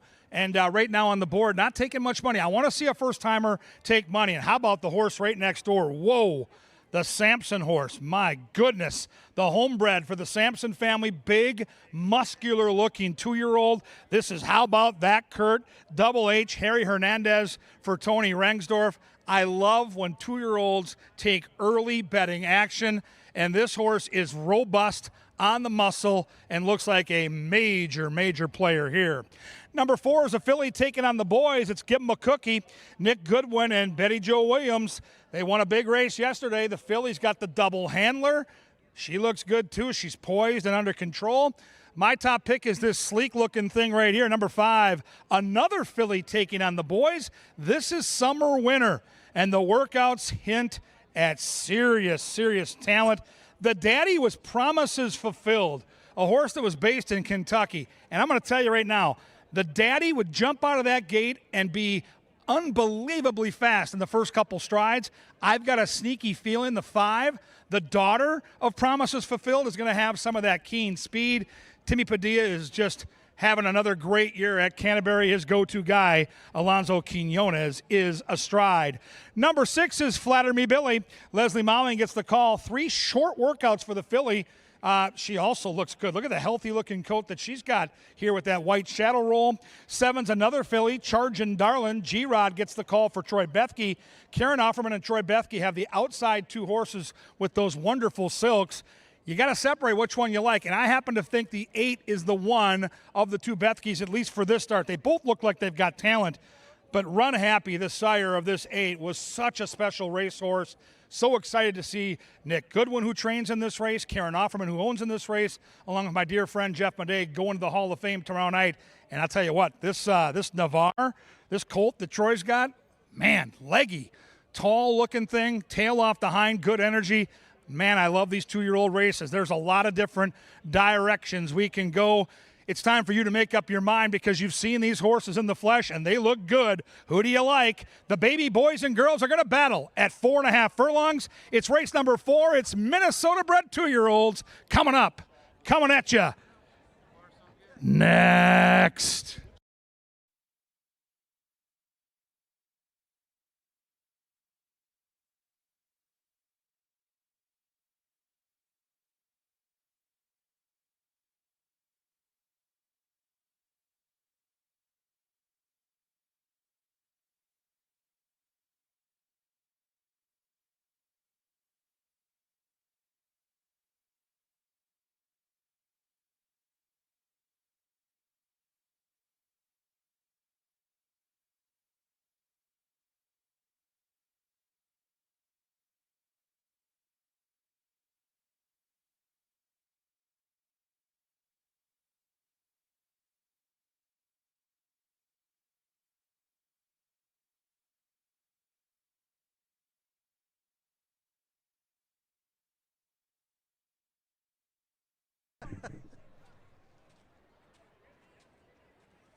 hole up at 2?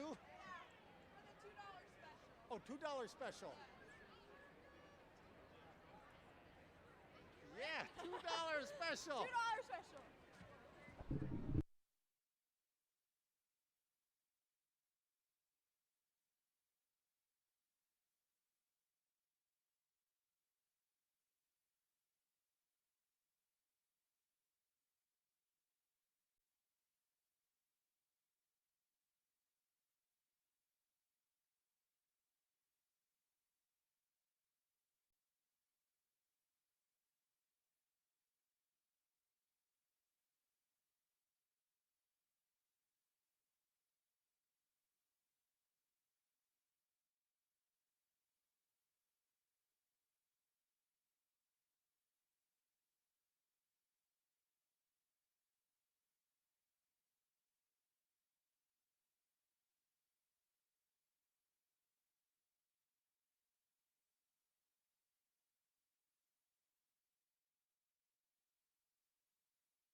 Before we get to race number 4, Kevin and I are getting back to some of our old habits. That's right.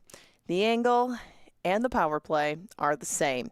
We'll go over it just quickly because you already got the full rundown from Kevin, but Island Jive in race number 5 is my single in all my tickets because she has run very well recently against maiden special weights. Of course, that shows here in her most recent 2 races in June. She ran 2nd and 3rd at a couple of different distances. But today, she is in for a very pricey tag and gets blinkers. Why is that important? Well, because of her trainer, Joel Burnt. And if you're using Formulator on DRF, you can look up some of the stats, like if he drops her down in for a tag. Well, over the last couple of years, with older horses, that's what this filter is. 4-year-olds and older, because time's ticking on an older maiden. He's 4 for 5. The other one ran in the money. Hard to argue with percentages like that, especially when she is going in for such a high tag like she is, and she's been running so well. I think she's the one to hold off. I don't think they will, and I think they'll shoot and score at an angle with this filly. Oh, there we go.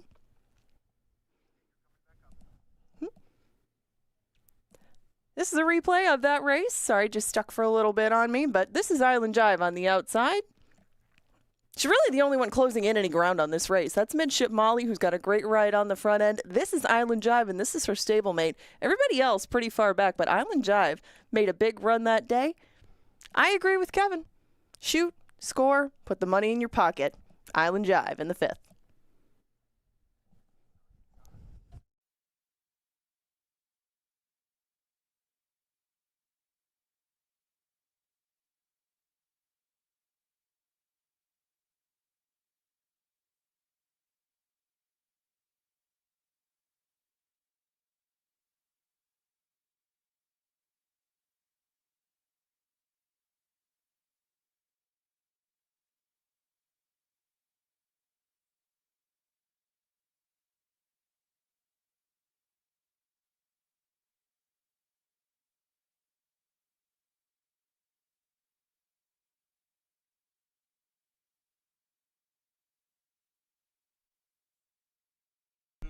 Minutes. 2 minutes. There we go.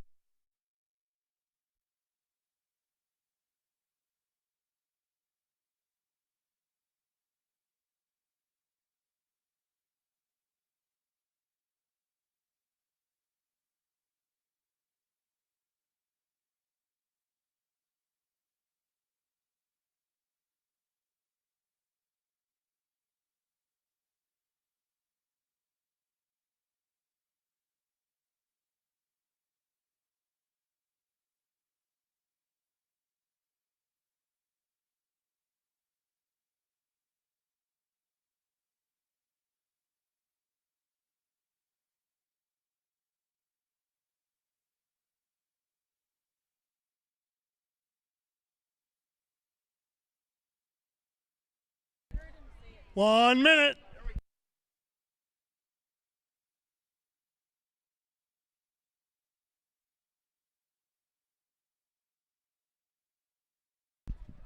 Almost there.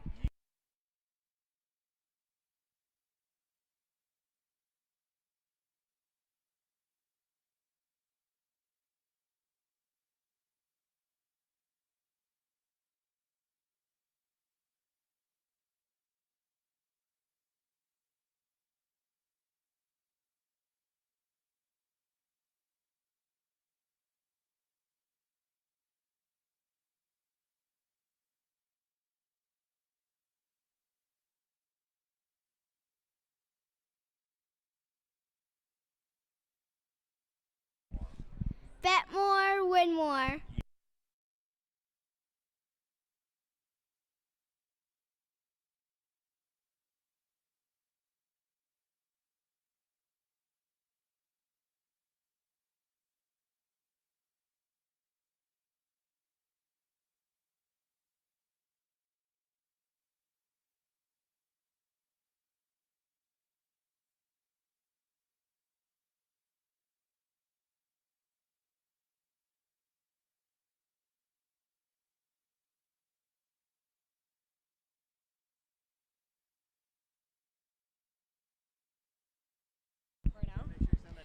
It's race time.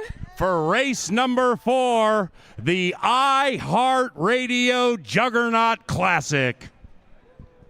Moving into the gate, Wiles. How about that, Kurt? 9 to 5 with Summer Winter. Give me a cookie. Flatter Me Billy. Charging Darling and Navarre.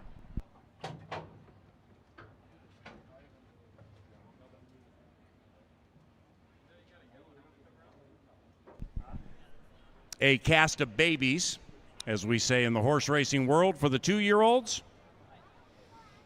And we have 4 girls taking on 3 boys. Summer Winner, 8 to 5, narrowly favored. Summer Winner, a filly. How about that, Kurt? A colt, 9 to 5. Navarre, 3.5 to 1.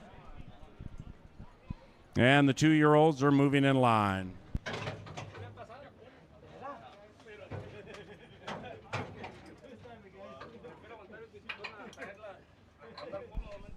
Don't get shut out.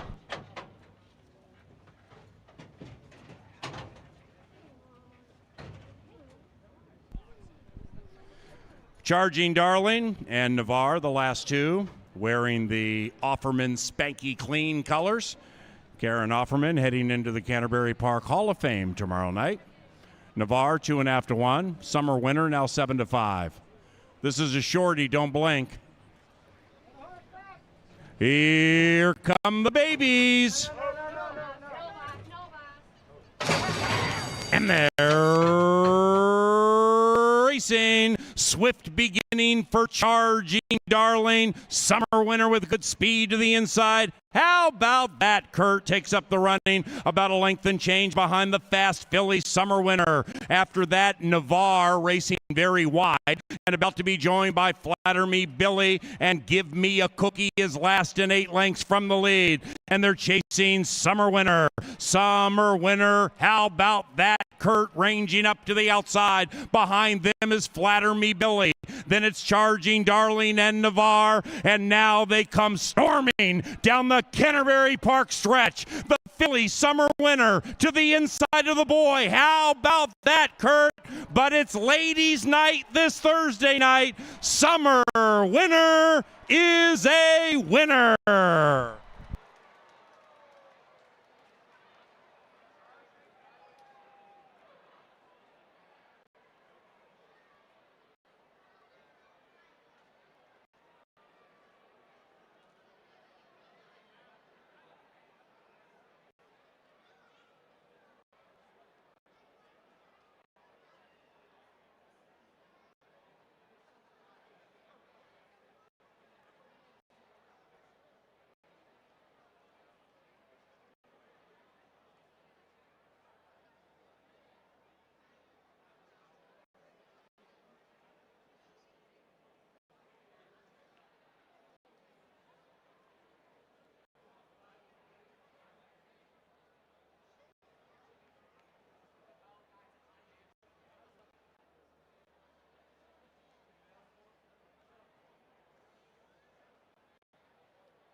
horses to check in.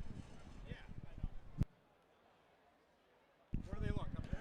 Ladies and gentlemen, directing your attention to the winner's circle, it is time for the MQHRA Trainer of the Month for June. Each month, the Minnesota Quarter Horse Racing Association honors a Trainer of the Month, and for June, that trainer is Jason Olmstead. Accepting the award for Jason is assistant trainer Chad Lynch.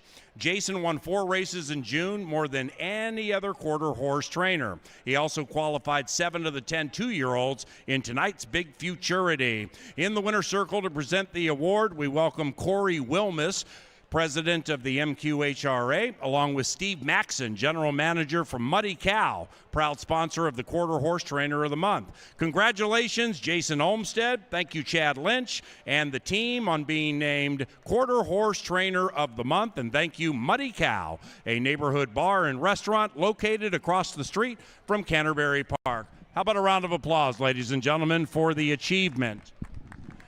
Race 5, 19 minutes from now. Don't get shut out.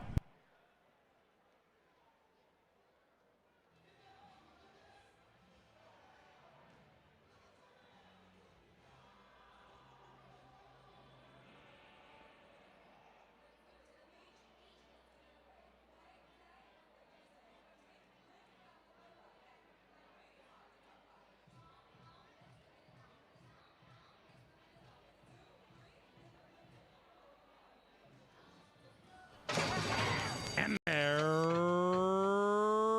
racing. Swift beginning for Charging Darling. Summer winner with good speed to the inside. How about that? Kurt takes up the running. About a length and change behind the fast filly Summer winner. After that, Navarre racing very wide and about to be joined by Flatter Me Billy and Give Me a Cookie is last in 8 lengths from the lead. And they're chasing Summer winner. Summer winner. How about that? Kurt ranging up to the outside. Behind them is Flatter Me Billy. Then it's Charging Darling and Navarre. And now they come storming down the Canterbury Park stretch. The filly Summer winner to the inside of the boy. How about that, Kurt? But it's ladies' night this Thursday night. Summer winner is a winner.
10 lengths behind Peyton's Beauty. And Peyton's Beauty is now shoved on by Kelsey Haar and still has a healthy lead. Honorable Mischief is in second. Not today for my woman. Outside of that, Hidden Spin with Pearl Button. But this is Peyton's Beauty, and this is a beauty indeed.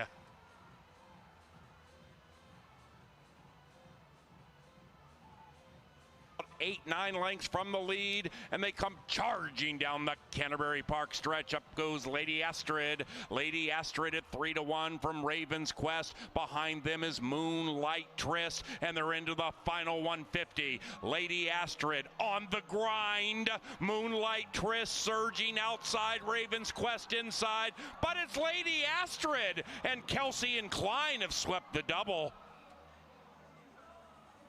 Inside of Lady Ridge Street, the firster still is pesky. Raquel Blue is about to be in the red. In fact, they all are if they don't get going, because, hey, look me over. The People's Choice bet down to 7-5 is living up to the hype. And, hey, look me over, and Eddie G prevail.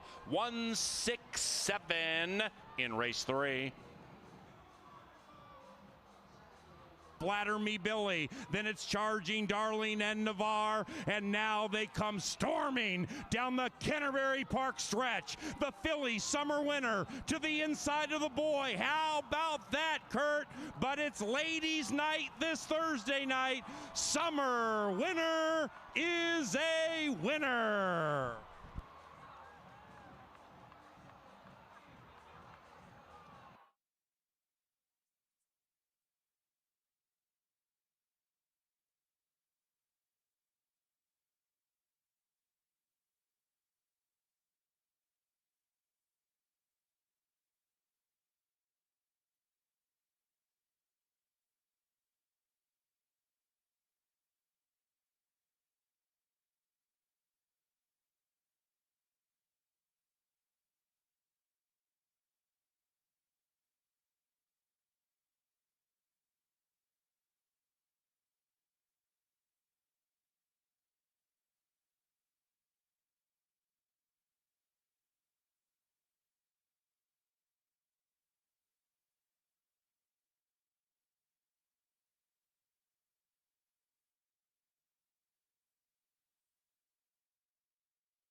The more things change, the more they stay the same. Pete Madsen, another really talented horse. Summer Winner lives up to the name. That filly can fly, and she beat a really nice field. Did so the hard way on the front end in a snappy 52 and change. So those 2-year-olds, Minnesota breds, living up to the hype. If you're interested in getting involved in the game and being a part of horse racing, there's nothing quite like owning a racehorse. You can stop by either the info centers to get information. You can always stop by our website at CanterburyPark.com. We sail on to the final thoroughbred race on the card. It's a turf race. It's 7.5 furlongs. It's a maiden race. So once again, we've got horses looking for their first win. These are the older ones. And we'll start with a 5-year-old mare named Grace Alace. She's 0 for 21. Will number 22 be the lucky start? She draws inside, which is always good. She's got Troy Bethke. His barn is going well. They've won a couple of races here in the last handful of days, and she gets Carlo Lopez. Her patented tracking speed should have her in a good position here, and I always cheer for Troy Bethke's horses. 8-1 on Grace Alace. Number 2 is Molly's Mia, another Troy Bethke horse. So the Bethkes have the inside 2 post markers. 0 for 15 for Molly's Mia. She likes to sit just off the pace and pounce. She can chase her barnmate here, at least on paper. That's how the race plays out. Both these horses look good in the paddock. Danny Chersvik flew in from Lexington, Kentucky to watch his homebred run. He's got the 3, Lily Lute. The tip sheet guy's got this little one right on top. And I draw a line to that race at Fauner because you know what they don't have at Fauner? A turf course. And this horse is bred to love the turf. This is the granddaughter of the great Real Quiet. Interesting horse. I'm sure Angela Herman is intrigued by the Chersey homebred. My top pick is the power play of the day, number 4, Island Jive. Roman gets the call for Burnt. I love watching trainers like Joel Burnt make serious and significant equipment changes. They put the hood on. Dons the hood for this. The blinkers come on. It looks like that will be the last kind of push over the wire. This horse has been knocking at the door. There is speed signed on, and I think she'll finally close it out today. Island Jive looks like she's sitting on a maiden-breaking win. She's nice and calm down here in the paddock. 5 is Rhea-tastic.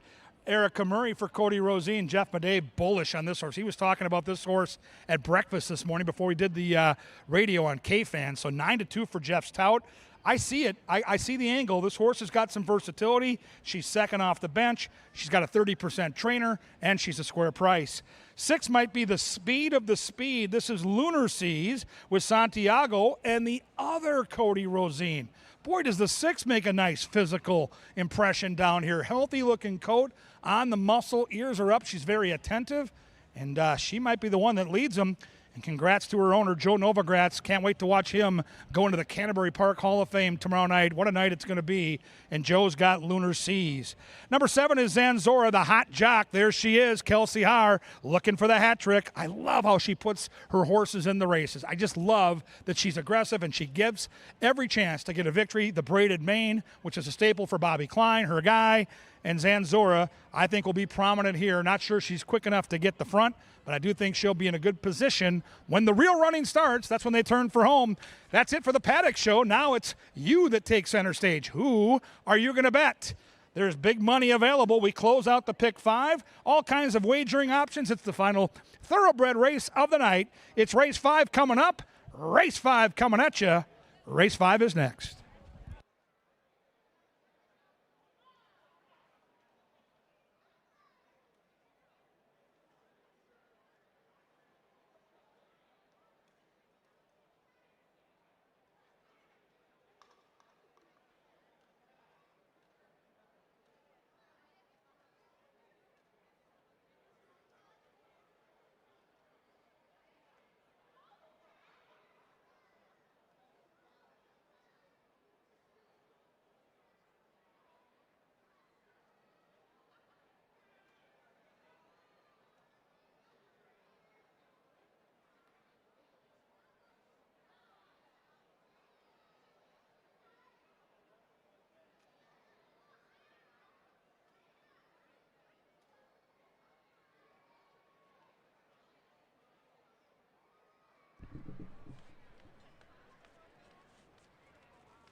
Want to take a quick moment to give some love to Generation Now DJing today. Remember, they do weddings, parties, everything else. Check out GenerationNowDJs.com. Thank you for putting out some great tunes tonight. Now, let's focus our attention on track because we have a horseshoe toss coming up. If he can get that horseshoe, one of those three, right around the post, you get $100. If you touch it, you get a daily double pack. And if you get nowhere close, that's okay. We'll get you a couple of admission passes. Whenever you are ready to take your first throw, come on, pro, get it around there. Get a few ringers. First toss. Oh, little too much power on that one. Be gentler. Ooh, that was pretty close. Pretty close. One more try. Get that ringer. Oh, hey, you get a daily double pack, though. Nice tossing. I think if we gave you two more, you'd probably get them both around. It's got to stay touching? Oh, all right. We'll get you a couple of admission passes. The judges have determined you will get a couple admission passes, but you can toss some horseshoes when you come back. You'll be a pro by then. You want to check out any promos that we have coming up at Canterbury Park? Check out CanterburyPark.com. You could win one of these fun games today.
It's post time.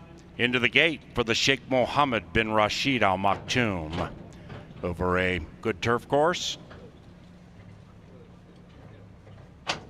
Maidens. Island Jive. 7-5 in favored. Here is Lily Lute. Followed by Bjorgard the Boss. And Zanzora, last in line.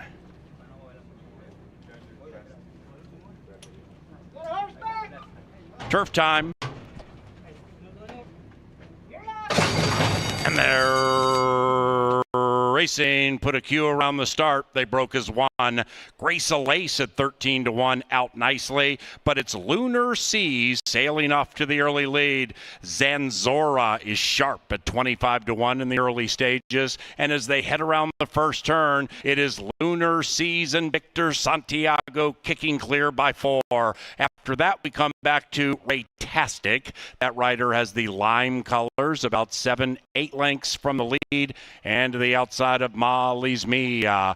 Behind them, Grace Lace to the inside of Island Jive, and the one in last is Lily Lute. 15 covers them as they head up the Canterbury Park barn side, and on top, on the lead, is Lunar Seas, wearing the Novogratz HOF colors. Lunar Seas now 7. Zanzora, the long shot, still in second. Here comes Island Jive making a big move to the outside. Island Jive and Raytastic, they now cut in unison, trying to run down a Lunar Seas. Behind them, we have a tired Zanzora, overtaken by Grace Lace and Molly's Mia, and they head for home, and they're still chasing Lunar Seas. Lunar Seas at 6-1, coming back to the field. Outside is Raytastic, even farther out is Island Jive. They're into the final 150. Has Lunar Seas done enough to win? Lunar Seas leads it by a diminishing 2. Island Jive stabbing late, but it's Lunar Seas. Gate to wire.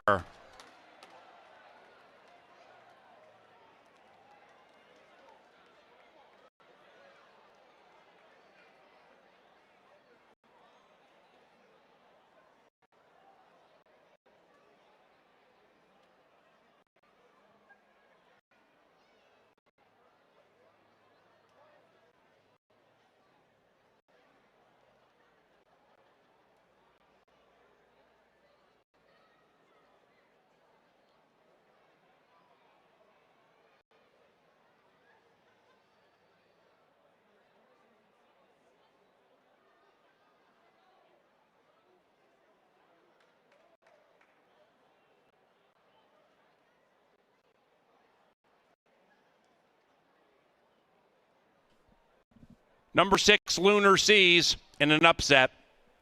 6-4-2 photo.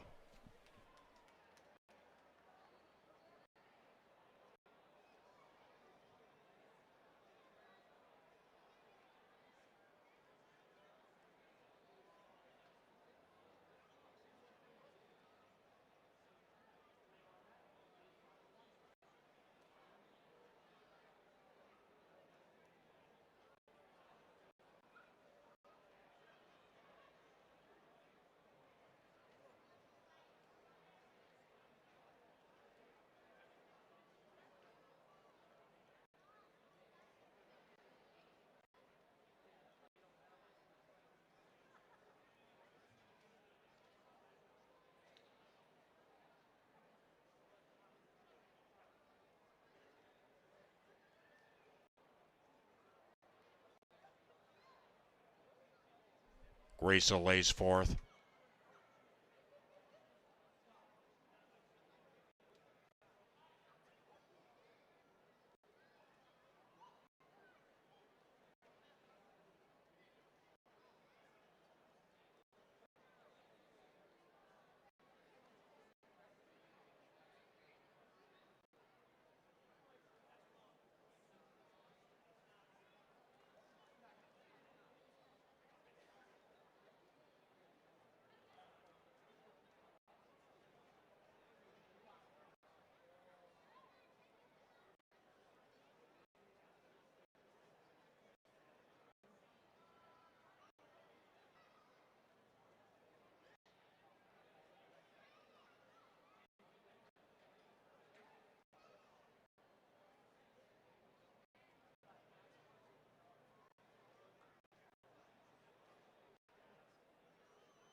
And the fifth race is official. First pick 4 paid $151.90. The first pick 5, $413.90. Make that the pick 5. And race number 6 is 20 minutes from now, courtesy of Kim Crawford, official partner of Canterbury Uncorked and Concerts in the Park. And we also thank Hormel and Tri-State Bobcat.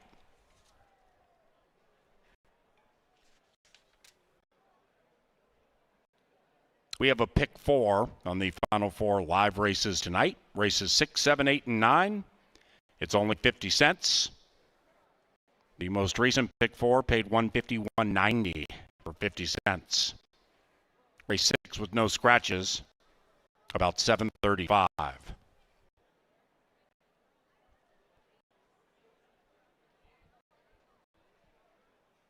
Lunar Seas makes her turf debut a winning one into the winner's enclosure with Victor Santiago. The winning owners, Nova Gratz Racing, and the winning trainer, Cody Rosane.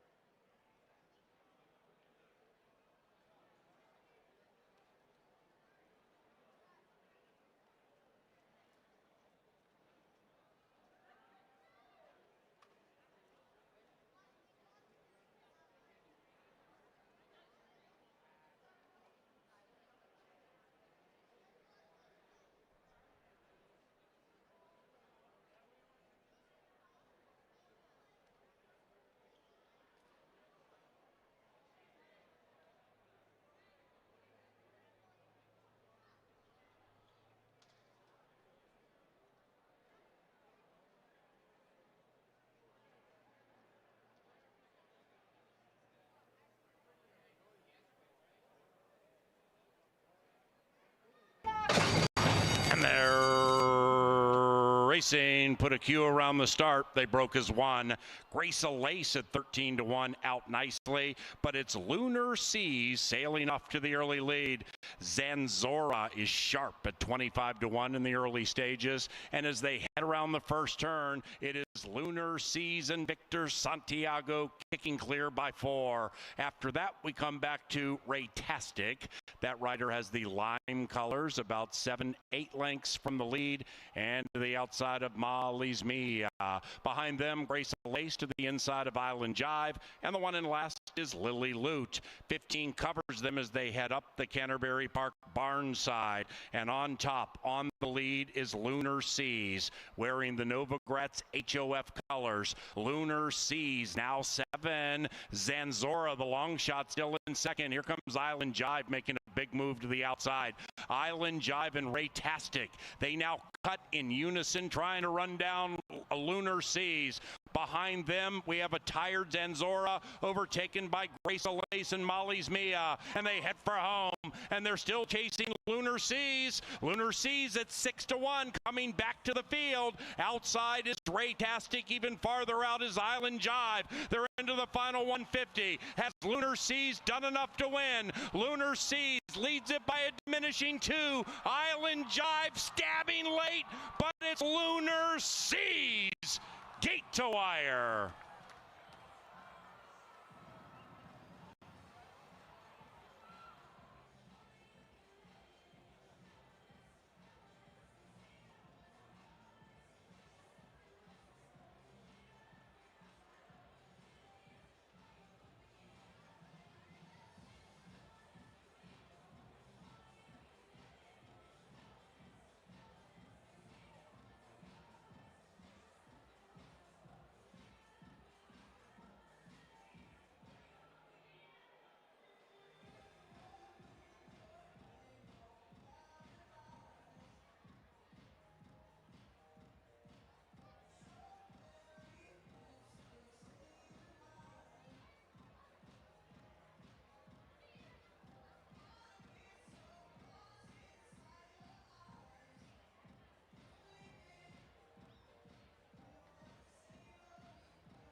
All right, here come the quarter horses. A nice little pick four for these final four races. Couple of stakes races sandwiched in the middle.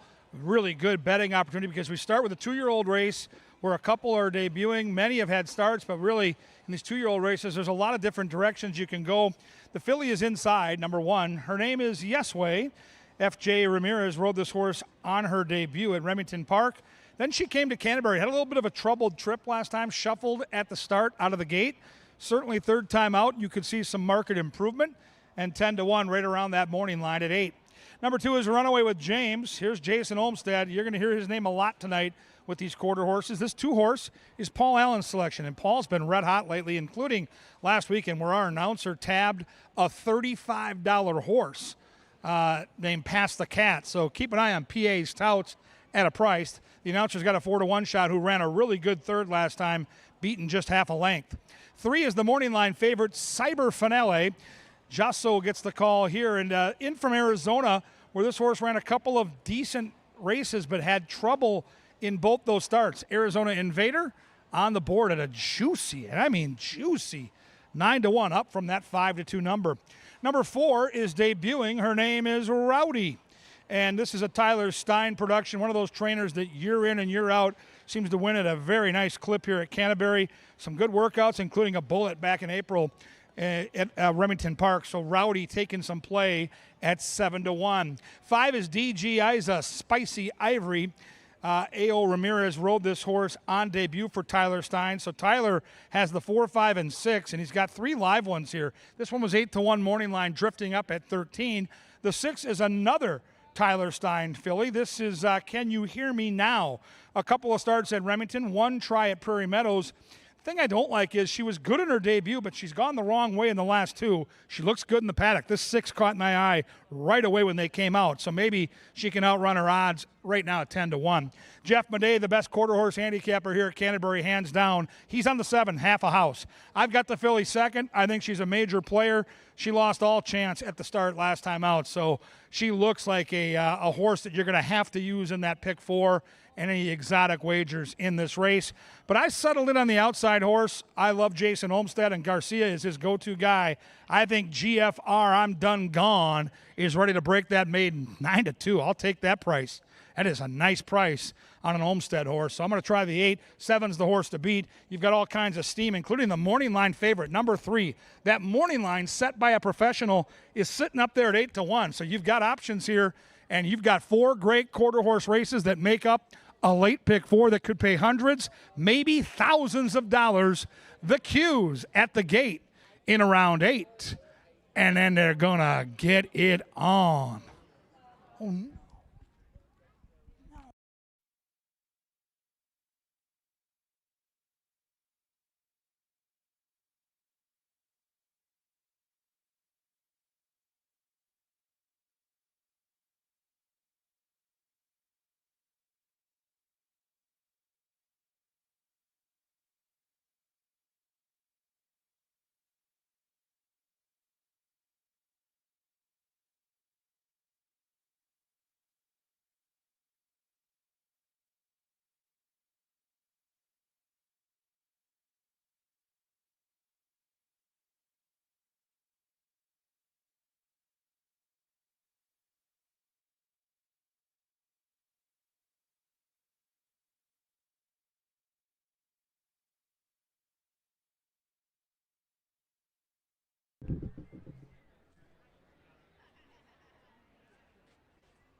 And here they come for race number 6. About 5 minutes from now, 50-cent pick 4 wagering on the final 4 races tonight. Use as many or as few horses in each leg of the pick 4 as you desire. And hit the pick 4 about 5 minutes from now.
It's post time into the gate for the final pick four this Thursday evening at Canterbury Park. Half a house. 8-5 in favored. I'm done gone. 3.5 to 1. Yes way in. Stablemate Runaway with James next. 2-year-olds. Can you hear me now? Goes in. As a Spicy Ivory in. Now half a house, 9-5. Still far clear in the win wagering, half a house.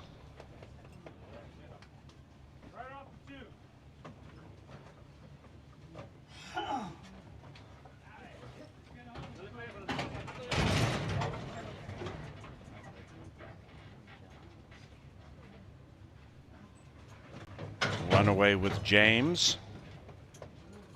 Into his stall with some encouragement.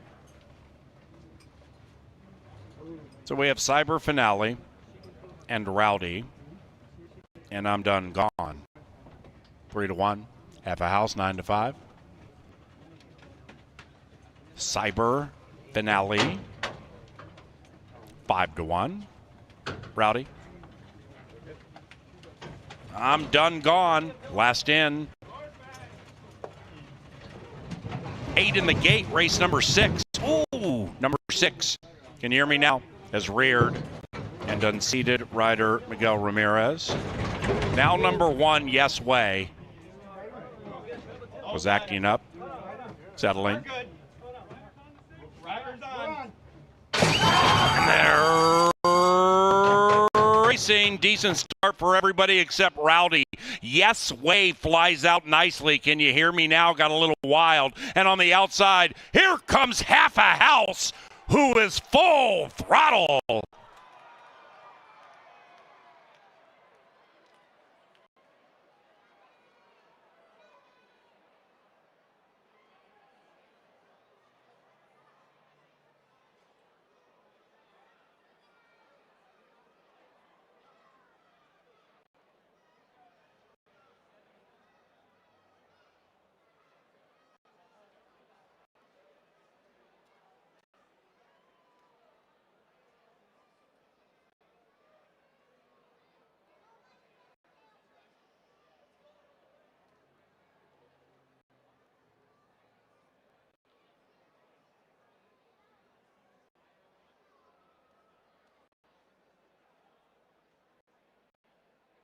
Number 7, Half a House. First, voted for the rest.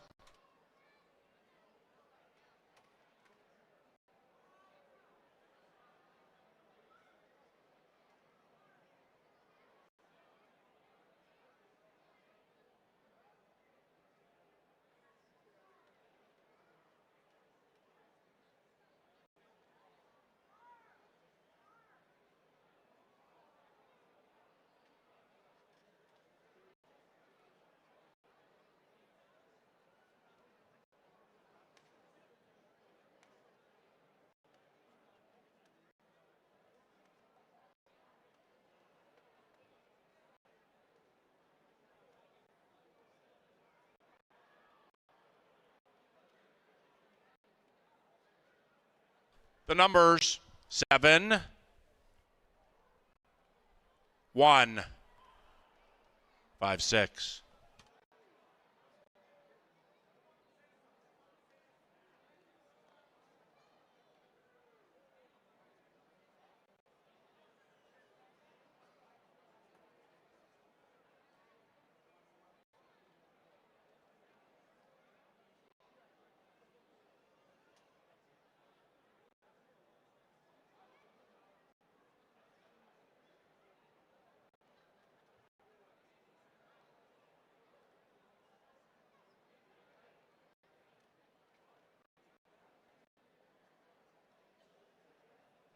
And race 6 is official. Superfecta, top 4 finishers. Paid nearly $90 in the favorite one. The pick 3 from race 4, 57.30. That exacta 7-1, 22.70. The 50-cent trifecta paid $105. It was chalk all odds. Race number 7 begins our final pick 3 this evening. And it's the MQHRA Stallion Auction Futurity. Scratch number 10, Streakin' Mi Corazon. 9 line up in a $57,000 stakes race 20 minutes from now.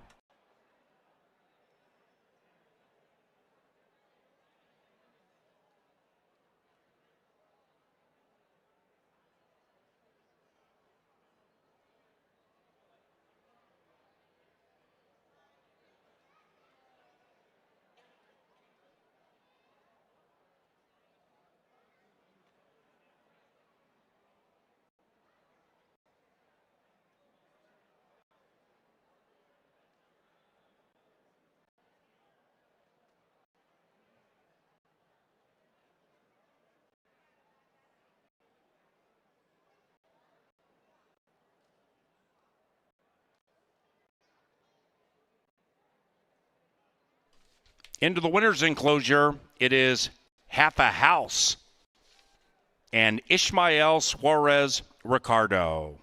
The winning owner is Lauren Besser, and the winning trainer, Vic Hansen.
Decent start for everybody except Rowdy. Yes Way flies out nicely. Can you hear me now? Got a little wild. And on the outside, here comes Half a House, who is full throttle.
All right, Canterbury faithful.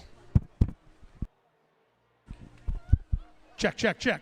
Canterbury faithful, we have uncaged, real living dinosaurs. Jay Litza is in awe of these creatures. He really can't get enough. Real live dinosaurs are going to run on the track. Now, I heard a rumor earlier tonight that to promote the new Jurassic World movie, Scarlett Johansson is somewhere in the building. I heard the card room earlier. I'm looking forward to meeting Scarlett and also seeing how these dinos can compete. These are real live dinosaurs that are in captivity. We've uncaged them for this race. It's going to be a 50-yard dash, and they're only going to be known by their numbers. They don't talk. They're not talking dinosaurs. We've got dino number 1, dino number 2. Come on, 1, get out there. There goes dino 1. There's dino 2. Here comes dino 3. Dino 4, Dino 5, and Dino 6. Real live dinos ready to rock and roll. Now they are untrained. There could be physical contact. Don't get too close. They haven't been fed in a couple hours. They will rip your hand right off. They are very, very untamed.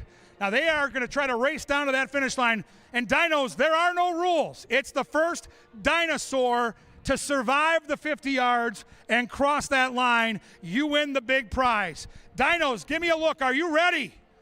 Fans, are you ready to watch real live dinosaurs? Get it on, because we're ready at Canterbury. The dinosaurs are ready. Bet your favorite number. 1, 2, 3. No. Stop.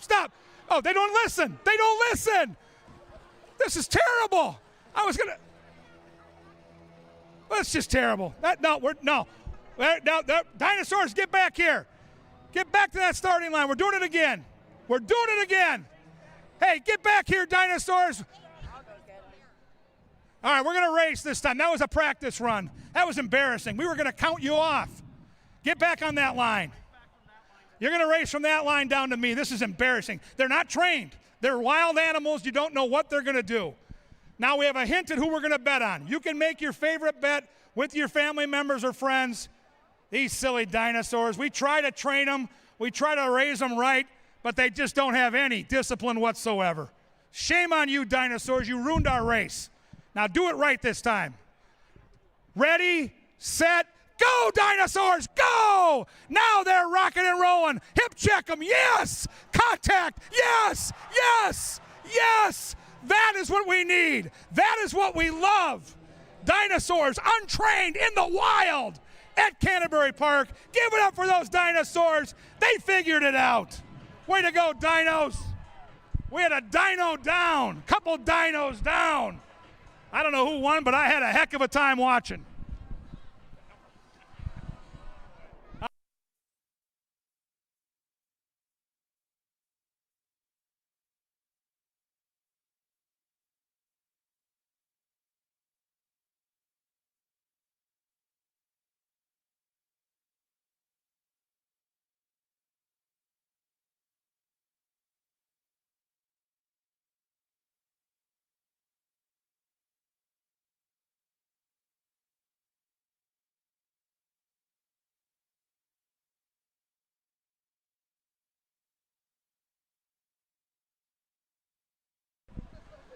Dinosaur number 5 was victorious. If you had a side bet, go cash on number 5.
All righty, some hot stakes racing action coming your way now. This one is for $57,000. We go from dinosaurs to dashers, sprinting for a big prize.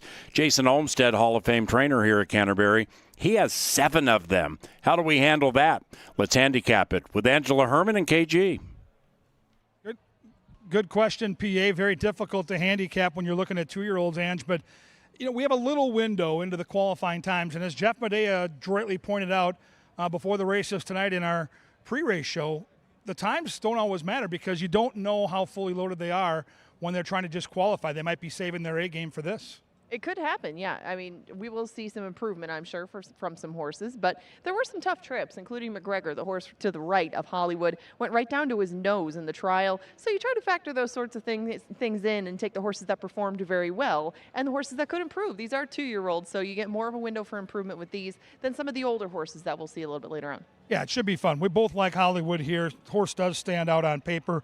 That 82 speed index is gaudy, and when you're running for nearly $60,000, you have to trust that Jason Olmstead, when he's got a horse this talented, 2 for 2, yet to be defeated, I've got to go with this one. It's hard to go against it for me. Oh, and she's still got some things to work out, too. She breaks great from the gate. This filly is very fleet of foot from the gate. But last time she ducked in from like about 50 yards to go or something like that. If she can keep a straight course, I mean, she already proved that she could best this group, and she gets a good post to do it. There's a lot to like about her, including, again, the fact that she could straighten out a little bit more and be even more impressive at the finish. Let's talk about some of the fringe players. I'll get to my 2 horse who I think is super sneaky, but you've got the 5, Kindling, in the mix. And this horse figures to be 4, 5, 6 to 1 come post time. Well, and her first start was in the mud at Remington. She just got left behind that day. But Kindling improved big time in her second start. And, of course, that was at Remington. She was just outrun by some really nice horses, a Cowboy Chic and Siringo. But, I mean, she broke straight. She did everything right. And then she really put things together up here in her trial race.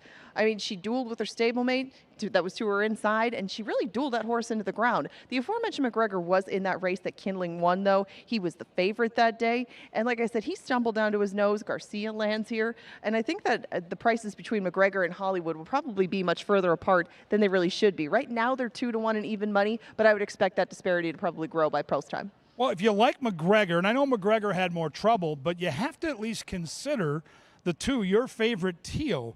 This is another Jason Olmstead horse. This is a horse that was in that photo with Kindling, and the dramatic improvement is what led me to put the horse in my mix as my 3rd selection. I knew I'd get a price. I didn't know I'd get 23 to 1. This horse figures to be on the come, so to speak, better with each and every start, and last time, Ange, really looked good. Yeah, and broke a touch better because his first 2, the break was really where this horse got in his own way. He broke in the first time. He broke slow on his back feet 2 times ago. But last time, I mean, he got into a battle for second. He outnosed McGregor. He was to the outside, though. I mean, that's got to help him a little bit. Today, he lands towards the inside of a pretty crowded group. I don't know if things are going to go quite the same, at least as far as a clear trip. The price will definitely be right, but I want your thoughts on He's All That, the horse that I have in 4th. This was another trial winner in the slop. He was getting a little bit tired at the end, but he ran his race, and that was only start number 2. Your thoughts? My thoughts are this. The fact that Garcia rode that horse last time tells me that Jason Olmstead believes this horse has a lot of talent. Garcia rides a lot of his top stock. So, to me, super impressive that Garcia was astride. The horse got the victory. And you look up and you see a price at 17 to 1. That's just a crazy, crazy price for a horse that is probably not yet gotten to the very best of what this horse can do. The other horse that I want to talk about is something we learned from soon-to-be Hall of Famer Jeff Medea a long time ago in the press box because he's the quarter horse expert. 3 little words: Ed Ross Hardy. Take a look at this 4 horse in the paddock. Now, if you're new to coming out here and don't know what to look for, and it doesn't guarantee anything, but I'm telling you, the coat, the muscle, the way this horse looks, Ange, that is a beautiful equine specimen for Ed Ross Hardy, and right now you're getting 9 to 1. You are getting 9 to 1 on Baby Got Good at Goodbye. This is just her 3rd start, and this filly did well in both of them. I mean, really, she represented herself well at Remington. Her head was turned to the right the entire way, too. I mean, despite any of that, she ran really well at first asking, and then followed it up by getting a little bit, I mean, she got in a photo for 2nd last time. I know she ran 4th, but she was still in it most of the way. Got to find the horse that's going to take the step forward, and so the money might indicate that this horse is going to do it. She's in a good part of the gate on the track. I would definitely give her a shot, especially if those odds are going to go up, and I think they probably will. She really, really looks good. down there in the paddock, and we know Ed Ross can get them ready come big time in the stakes races. There's our horse, Dollywood. I like the energy that, or Hollywood. I like Just call it Dollywood. Hollywood. I was thinking about Dolly Parton, who I adore. Anyway, Hollywood looks good. Your thoughts on what we're seeing physically? She just looks excited to go. I mean, I don't think she's not the biggest, heaviest member of the field, but I don't mind that, especially for 2. I mean, she gets off the block so fast. I don't see anything that would deter me from her in here. And I will give a nod to McGregor, just to her outside. He looked awfully good in the paddock and looked a little bit more composed, but now he is catching his energy. Just a good bounce of the tilt, though. Dark Star taught us a long time ago you can watch and wager and truly be a part of history. Tonight, it's the 2025 MQHRA Stallion Auction Futurity for nearly $60,000. Someone's going to win big money there. You can win big money at the window. All you have to do is march to those windows right now, get your bets in, have the time of your life. Stakes action at Canterbury Park right now. Good luck.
And now into the post parade for the 37th MQHRA Stallion Auction Futurity.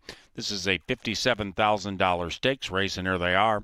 Number 1 is Little Bit Restless, owned by Tom Maher and trained by Tyler Stein. Miguel Ramirez rides. Gonzalo Valles Jr. rides number 2, Your Favorite Tio. Tom Maher also owns this one, and the trainer, Jason Olmstead.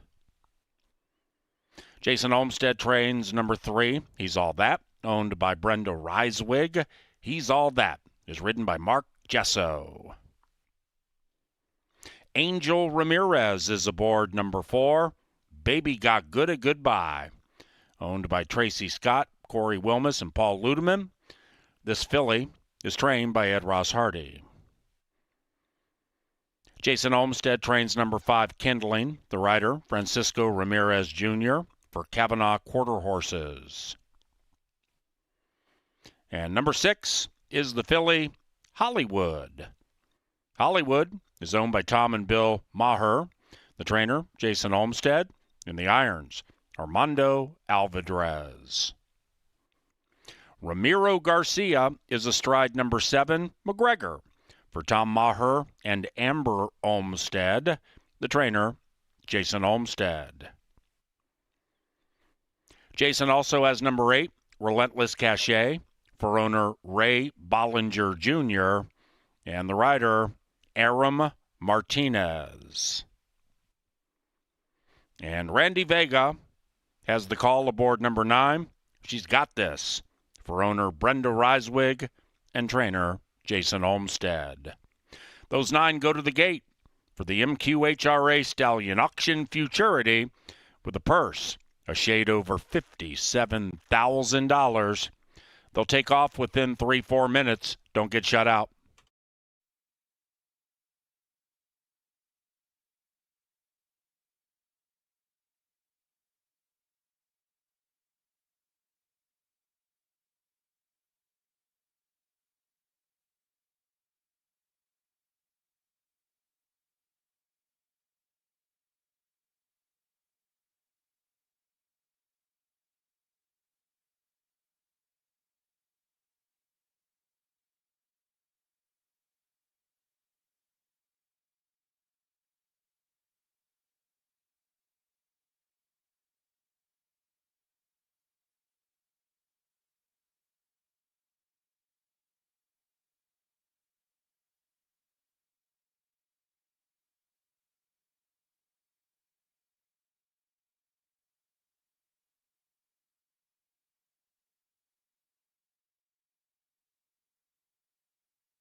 Couple of minutes to post time, and before they dash for big money, let's get some final handicapping thoughts from two members of the STEAM team, Angela and KG.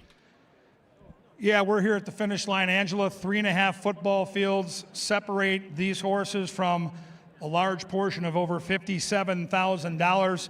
When you're betting and watching and handicapping quarter horses, what are you looking for in the warm-up? Well, I'm looking for a horse to stay calm generally at 2. At this point, they're still catching on to things. They're very early in their racing careers, and you just want to see that a horse can catch on. There might be more talented in the members of the field that can't get it all together in their first couple of starts, but you might have a true professional, maybe like a Hollywood, that gets everything right from the start. She can apply her speed right out of the gate and just put them away early, and that's what she's done thus far. I'm keeping an eye on that Ed Ross Hardy horse, the 4, who wasn't in my early analysis of this race. I still think 6 Hollywood is the most likely winner, but the 4 really caught my eye in the paddock. Angela, we're getting a good look at number 7, McGregor, who had all that trouble last time out. That horse caught both of our eyes in the walking ring as well. Yeah, and he's warming up on his own. A couple of them are, and I think that McGregor, even though he is staying very calm, showed good energy on his exit from the paddock. He knows what he's doing a little bit. You can see he's catching on to things. I mean, McGregor is making his 4th start, and maybe that this guy can really put everything together. He's still a maiden, but he's got so close. He's less than a length away from 3 wins in a row, and 2 of those were trials. I mean, he is a nice horse, and maybe today is the day he can put it all together. We have definitely heard of a horse breaking its maiden in a stake before.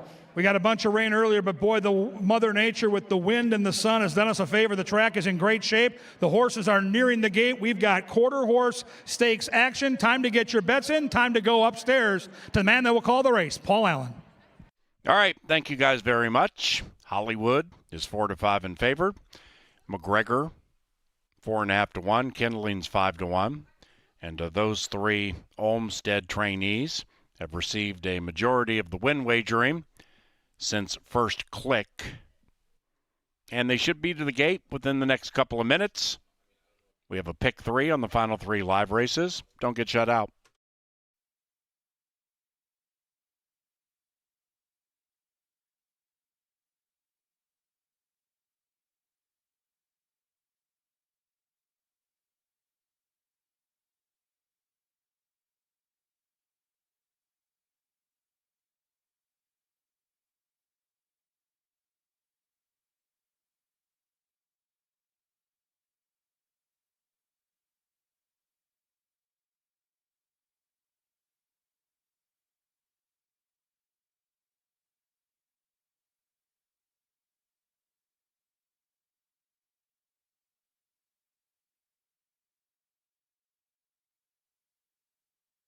They've reached the starting gate.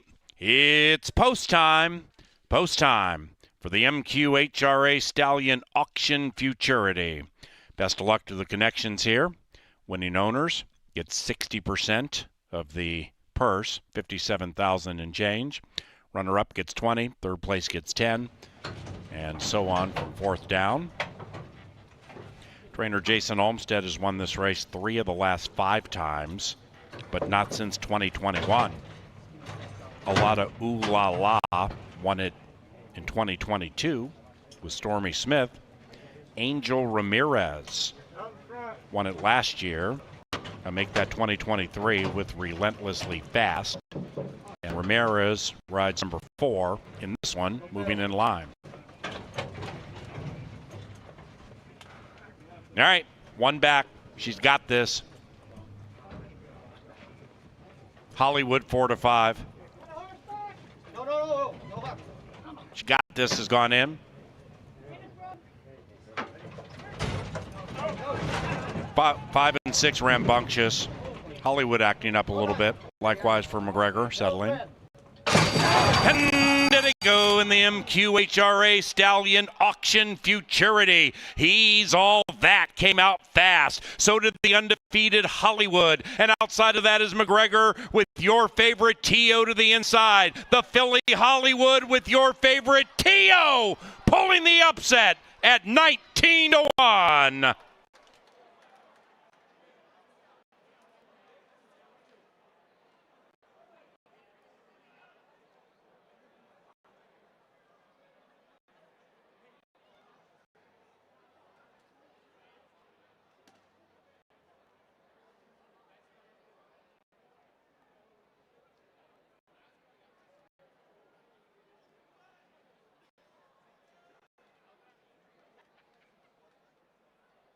Photo finish.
Result of the photo shows the winner is number 2.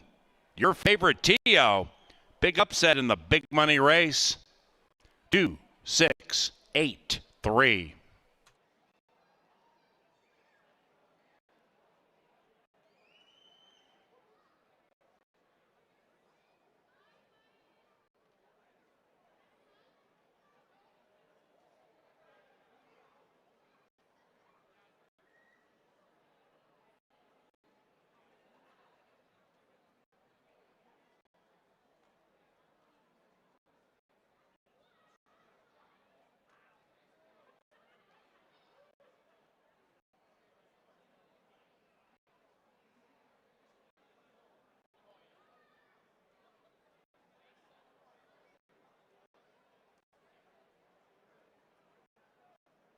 Race number 7, the MQHRA Stallion Auction Futurity is official.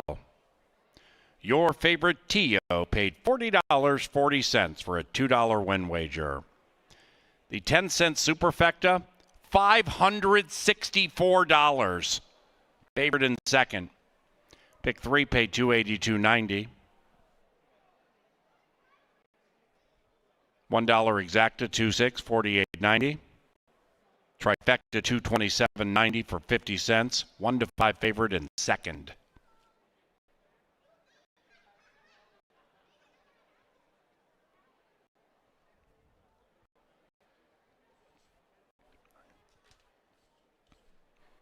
Welcome to the winner's enclosure.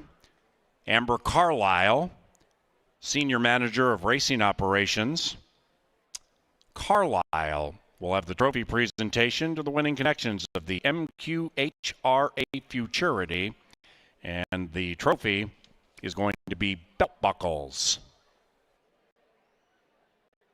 Receiving said belt buckles, the connections of your favorite Tio and Gonzalo Valles Jr. The winning owner is Tom Maher, and the winning trainer, Jason Olmstead.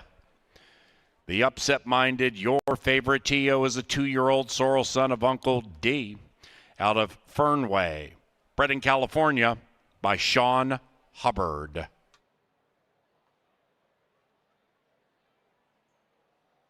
The 8th race is the Bob Morehouse Stakes, scratch number 4, EOS Keep Dreaming. To the gate 20 minutes from now.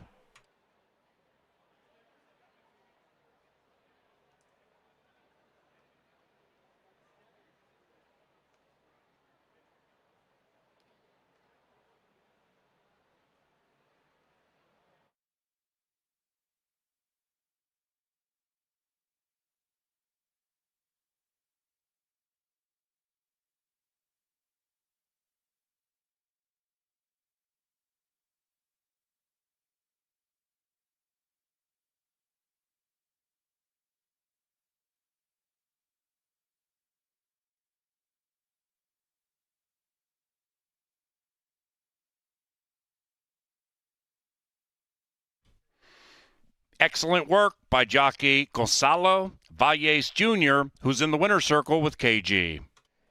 Gonzalo, these 2-year-olds can be very temperamental. You got to know this horse in the qualifying race. First time you rode this horse, how much did that help you get some comfort as you prepared for the big stakes race tonight?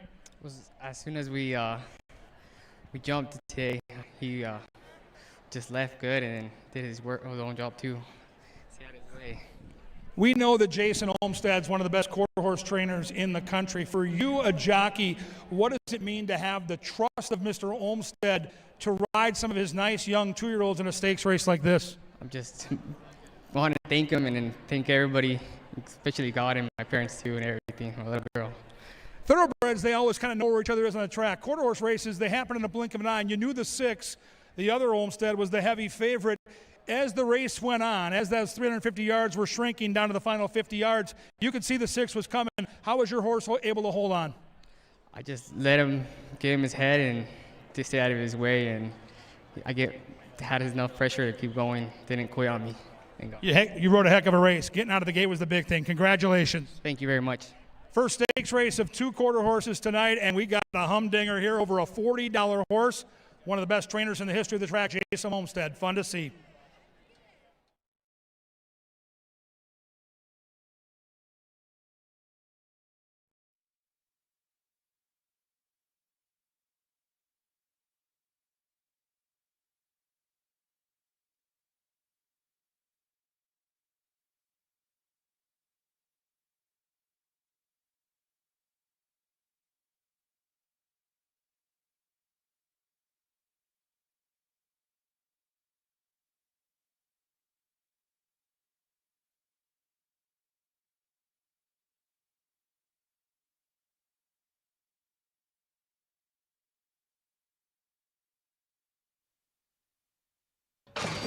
And there they go in the MQHRA Stallion Auction Futurity. He's all that, came out fast. So did the undefeated Hollywood. And outside of that is McGregor with your favorite Tio to the inside. The filly Hollywood with your favorite Tio pulling the upset at 19-1.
You hear Rick Astley, you know it's getting serious now. We're into the late double ants. We're into the Bob Morehouse traditional stakes race each and every summer at Canterbury. They're going to dash for 20 large.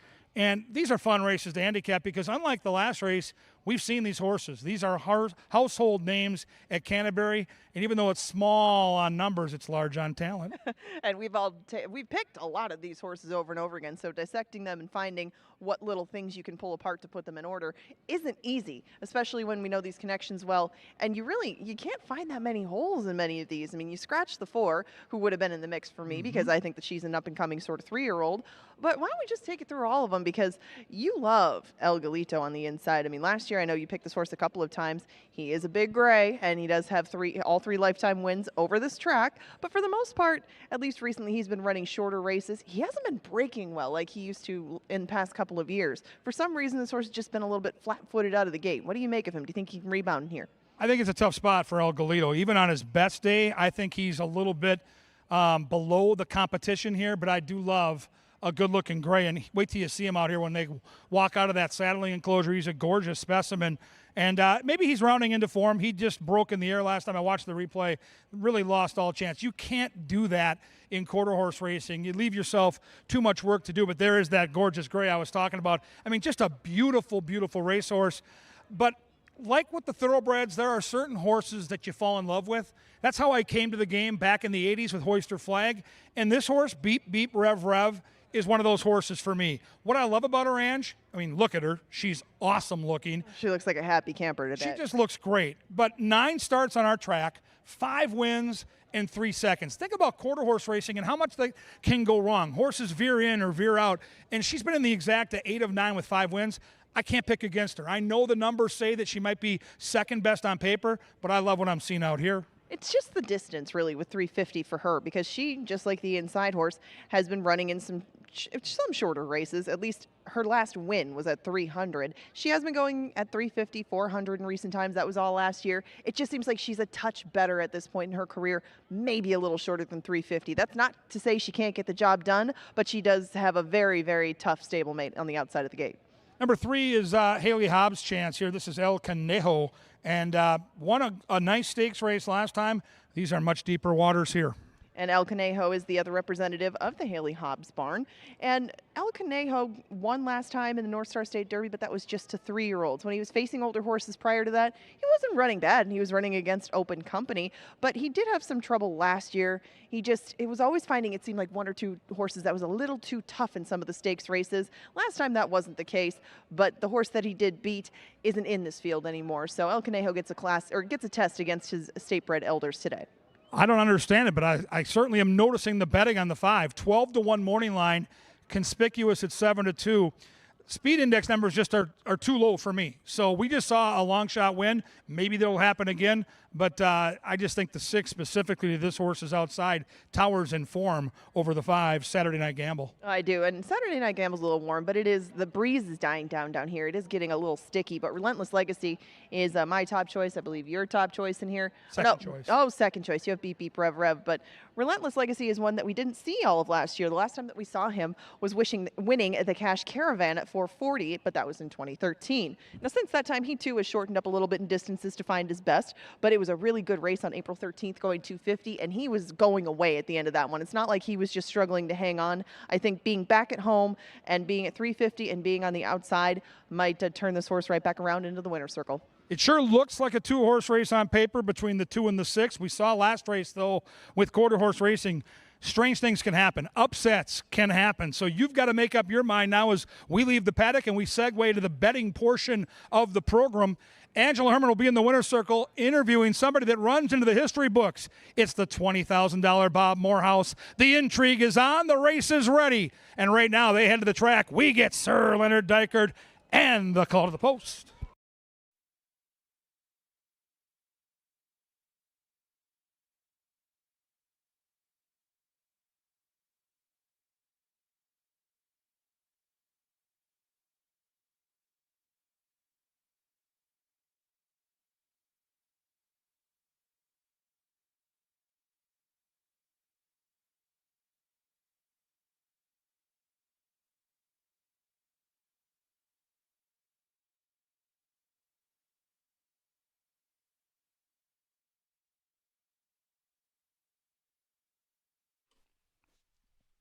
And now, ladies and gentlemen, Sir Leonard Diker with the call to the post for the Bob Morehouse.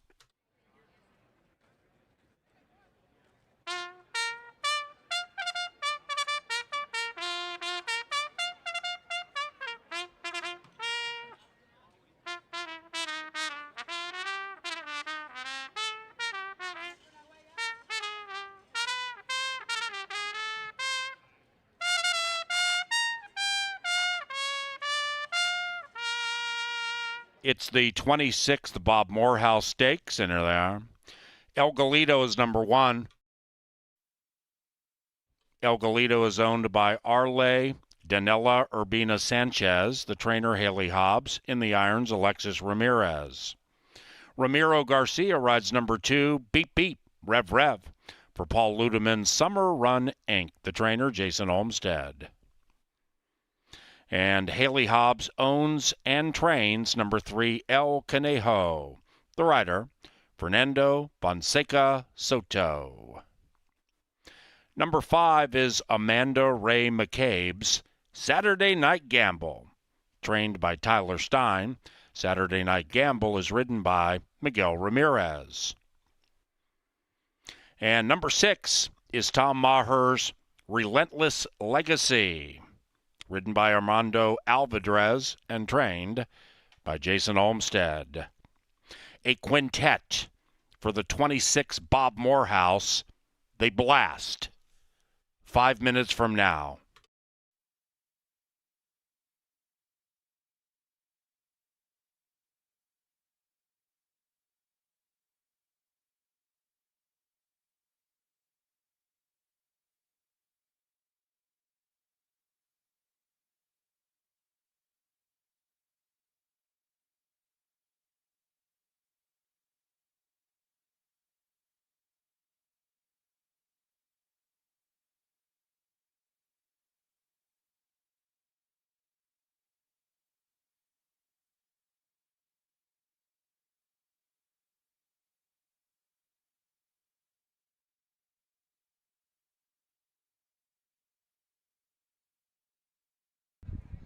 All right, Canterbury Park, it's Amanda down here in the winner's circle, and Team Entertainment is getting ready to throw out some T-shirts on the track apron, so put your hands up and get ready to catch some T's.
Big screen. H.O. Jeff.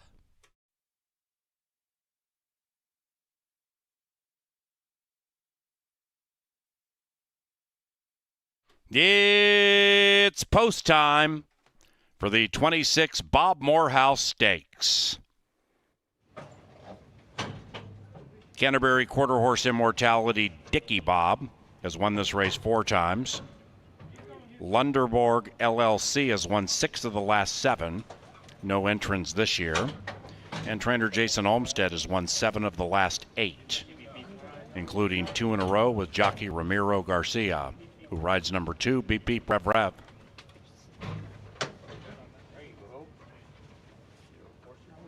Two back.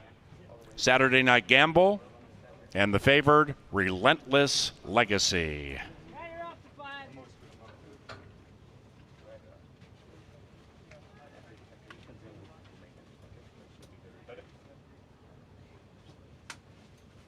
With some coercion, Saturday Night Gamble goes in.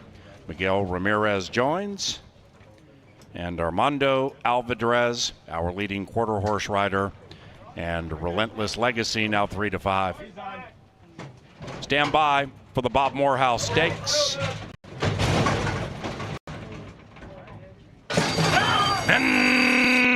And there they go. Pretty good beginning, especially for Relentless Legacy in relentless fashion. Has put a length on the field. Inside, Beep Beep Rev Rev. Between them is El Conejo, but it's Relentless Legacy as the Bob Morehouse champion.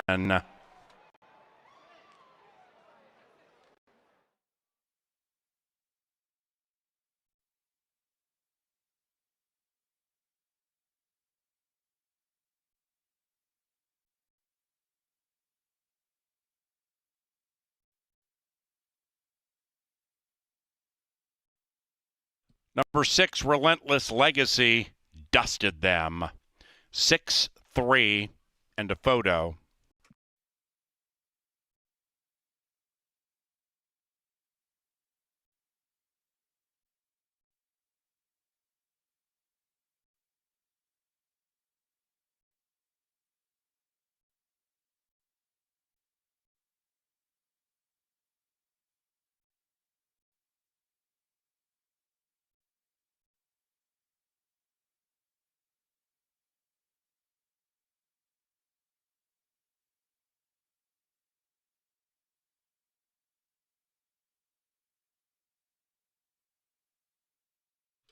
The numbers 6-3, 2, 1.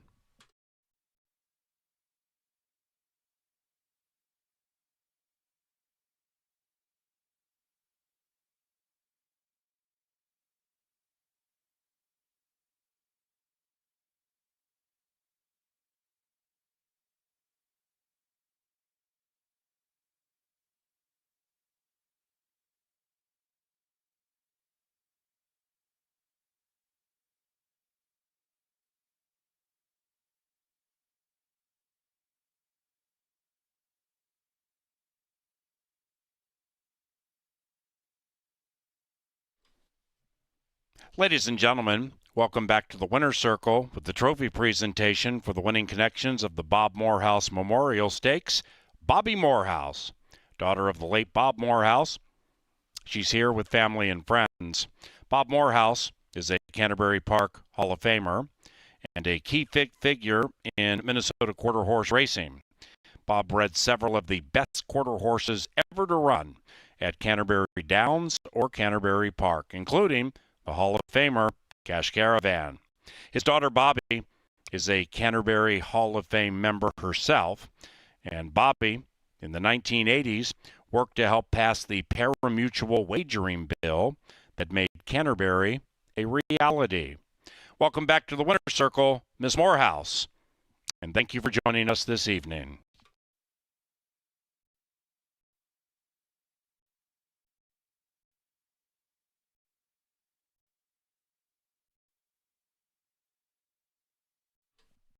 The 26th Bob Morehouse is official.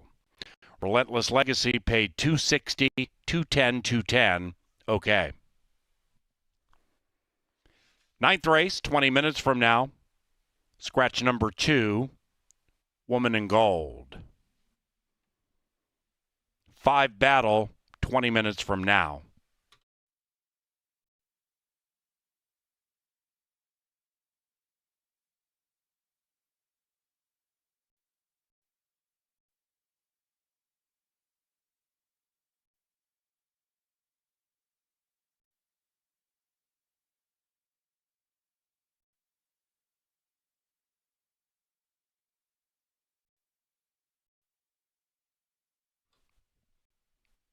Into the winner's enclosure, the Bob Morehouse champions, Relentless Legacy and Armando Alvidrez. The winning owner is Tom Maher and the winning trainer Jason Olmstead. Relentless Legacy is a 6-year-old based son of He's Relentless out of Legacy Streakin', bred in Minnesota by Donald Friesen.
Alrighty now, down to the winner's enclosure. Angela is with Armando Alvidrez.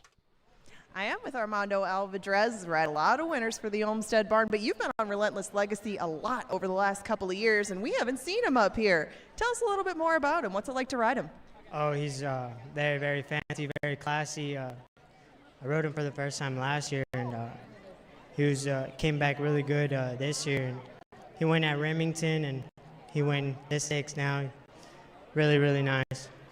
And for his preparation in the spring, I mean, you've been aboard him the whole time. Did you think that this race would be a good fit for him? How does he train up here? He likes it. He's Minnesota bred, so this is home, and he always shows up. Well, he was a stakes winner the last time we saw him here, and he's a stakes winner picking right back up. Congratulations and a fine ride on Relentless Legacy. Thank you, ma'am. Armando Alvidrez, the regular pilot aboard, your winner of the Bob Morehouse Relentless Legacy.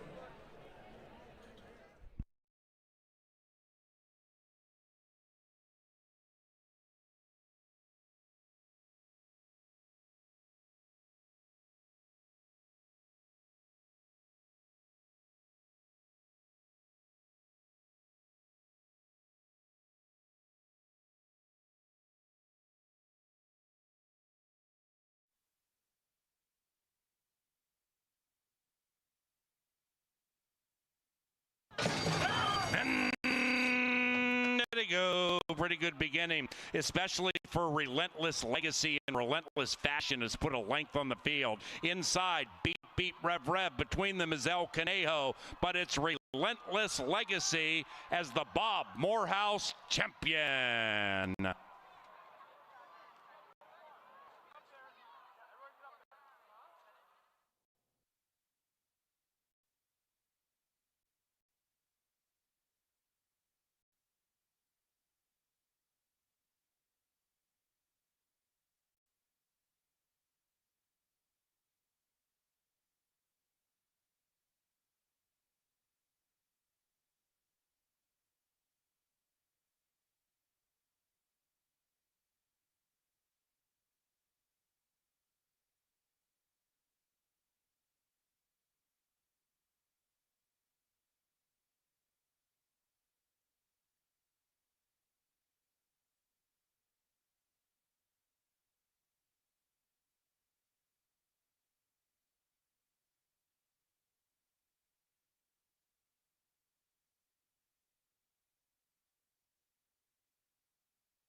Kevin Gorg, Angela Herman with you to take you through the final leg of the quarter horse pick 4 and the final race of the night. We've got great simulcast action tomorrow, specifically from Saratoga Racetrack all weekend long.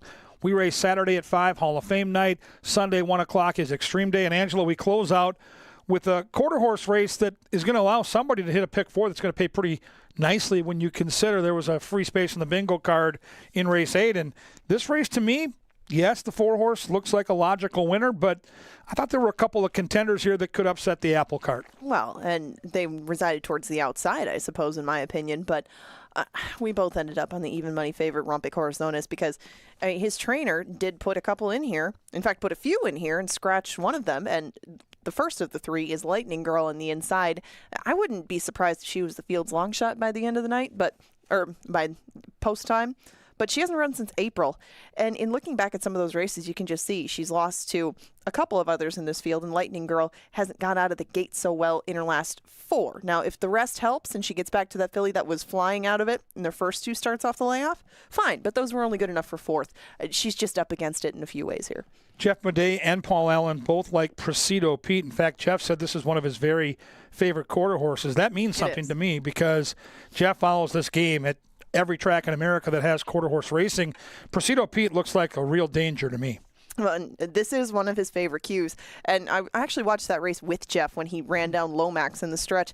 It took every inch of the stretch, and these two were the shortest of noses apart. I didn't even know if Presido Pete got there, but he had the outside running that day. And sometimes I think he does a little bit better from out there in that spot. But this is the place to be on our track, too. And he has come close, even though he hasn't won here. Those couple of third-place finishes will put him in the hunt.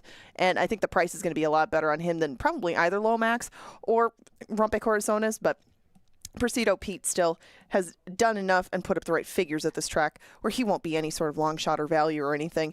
But he still will be better value than the 4, I would guess. Why do you like him? Well, I mean, if these index numbers matter at all, I mean, this horse towers over the field. I mean, you're looking at 86, 92, 84, 86, 86. And I understand that Turf Paradise quarter horse racing doesn't translate like Remington Park does. But this Rompe filly, she looks really talented. And if you photo with Dickie Bob at Dickie Bob's favorite distance of 250, you're nice. Well, and I have to give her a nod for where she was last year. And, of course, we hope for the safety of everybody down in New Mexico. But she ran 4th at Ruidoso, and she was 5-2 in a futurity trial. I mean, that's not easy work. Obviously, they thought a lot of how she ran at Turf Paradise in her first 2 starts as a 2-year-old. And she really hasn't declined too much. It's just to see if she can put in the same effort as she did last time, because being held off by a head by Dickie Bob while beating Relentless Legacy certainly stamps you as a filly that can run. And she's a 3-year-old. She was facing her elders in that race. I mean, just a super impressive race. If she runs the race from June 18th, it's over. They're running for second. Lomax is a horse that you just talked about. If you like Presido Pete, you probably have to give Lomax a little bit of a look, and Lomax figures to be right there at the wire again. Well, Lomax started off his career great, and that's why he ended up in the Prairie Gold Futurity, but he's only won once since that time, and it was by a nose. In some of these races that I've been watching with Lomax, he's fast enough to get himself up to the lead, and then maybe he just wants to hang with his friends for a little bit, or Lomax just, I don't know, maybe he doesn't want to go much further than 250 or 300, but he has 350 to navigate here, and he will probably be close to Presido Pete at the end. I just don't know if that's going to be good enough to beat the 4. Now, the outside horse, She's a Streaking Cart. 2 of her 3 lifetime wins are at Canterbury. Last time she tasted defeat for the first time, but it was in the Dickie Bob and Rompe Corazones race, and she was only a length and 3/4 behind, but in quarter horse terms, that's a lot bigger than a couple of lengths. Yeah, and I just think now going out to 350, I don't know. She has a win at 330. You go back 250, 300. Like, I just don't know if this distance suits her. I think she's a nice horse. Last race, I mean, she was right in the mix. I went back and watched the replay. She was never going to win, but she was in the mix.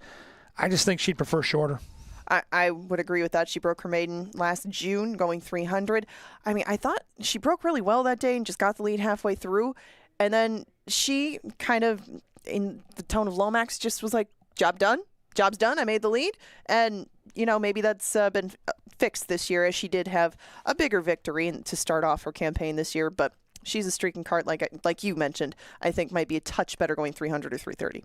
We can't wait to come back this weekend and talk about some wonderful races. Hall of Fame tomorrow night. We're looking forward to watching our dear friend Jeff Madej enter the HOF. Here are the selections for the final live race tonight. And do remember, when we wrap up horse racing, your night's not done at Canterbury. If you're looking for more fun, the casino on the main level, Pai Gow, Texas Hold'em, blackjack, food and beverage, and air conditioning, all available to you. Try that out, and we'll see you Saturday for a 5 o'clock post on Hall of Fame night right out here at the park.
And the horses are walking onto the track for the lucky last, race number 9, scratch number 2, Woman in Gold.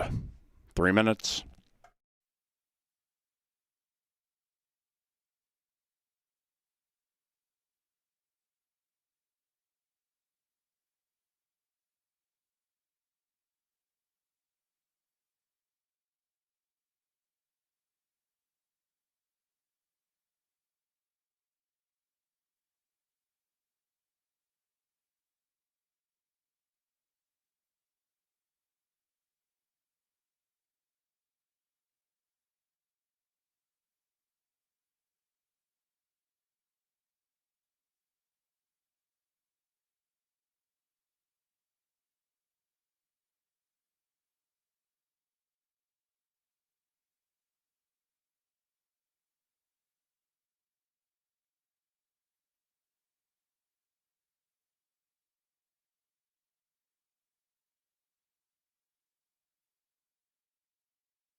Hey, welcome to the Canterbury Park Press Box, and I am the Chaser. It's time for the Red Hot Chaser to unfurl a winner for you, just in case you've gotten stuck today and you need a win bet to get out.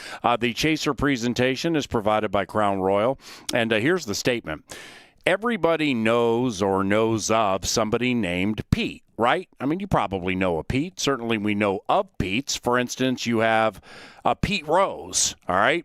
Famous baseball player, pick 5 player, Pete Rose.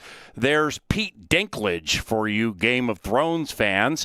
And for those of you who love the mascot races at Canterbury Park, well, of course, we have PDP Cup, which leads us to our favorite Pete. It is Presido Pete. Now, the Chaser likes Petes who make him money. Thus, we're going to throw P Cup to the side and unload on number 3, Presido Pete. Good luck.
And they're approaching the starting gate for the Hashimoto.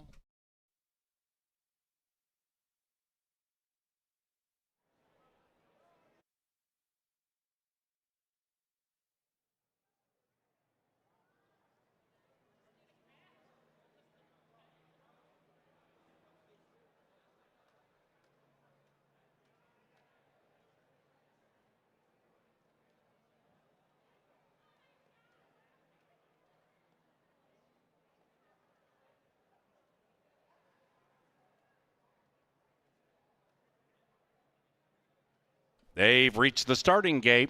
It is now race time. No live racing tomorrow. Saturday, bunch of stakes races. HOF night at Canterbury Park. 5 o'clock, we begin on Saturday. Sunday, Extreme Day. Camels, ostriches, and zebras race between the thoroughbred races. Then we have our rodeo break for a weekend change. Stop by Canterbury Park whenever you get the opportunity. And following this, the 9th and final live race, head to the casino for some hot blackjack or pie-gow action. Rompe Corazones has gone in.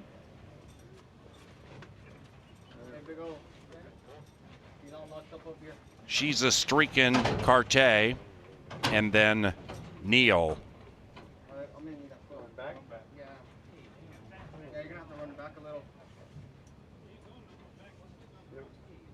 Waiting for Lomax.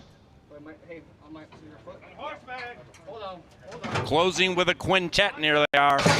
And way to go. Swift beginnings for all. Rompe Corazones came out fast. So did Presido Pete. Inside, Lightning Girl. In the middle is Rompe Corazones. And this 1-2 favorite is going to Rompe into the winner's circle.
Number 4, Rompe Corazones first. in 17.69. Photography for the rest.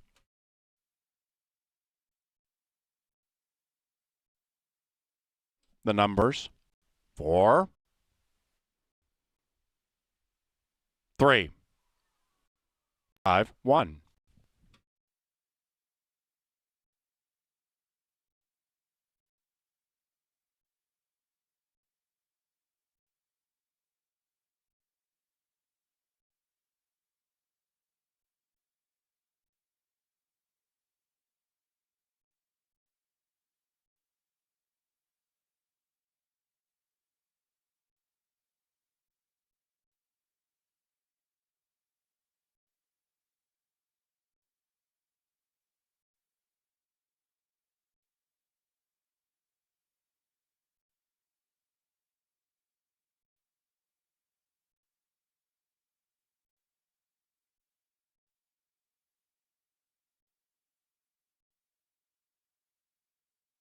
Thursday is official. Super effective paid $2 and change. It was chalk all odds.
Now entering the winner's enclosure, the victorious Rompe Corazones and Mark Gesso.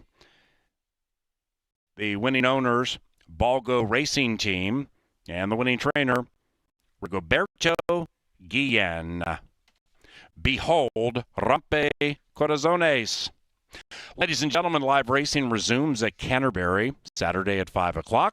On behalf of those of us here in the Dark Star press box, for our esteemed television department and our management team, thank you for making our first Thursday a success and a lot of fun.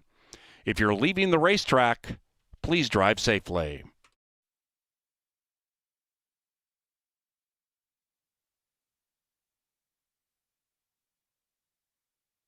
And away they go. Swift beginnings for all. Rompe Corazones came out fast. So did Presido Pete inside Lightning Girl. In the middle is Rompe Corazones.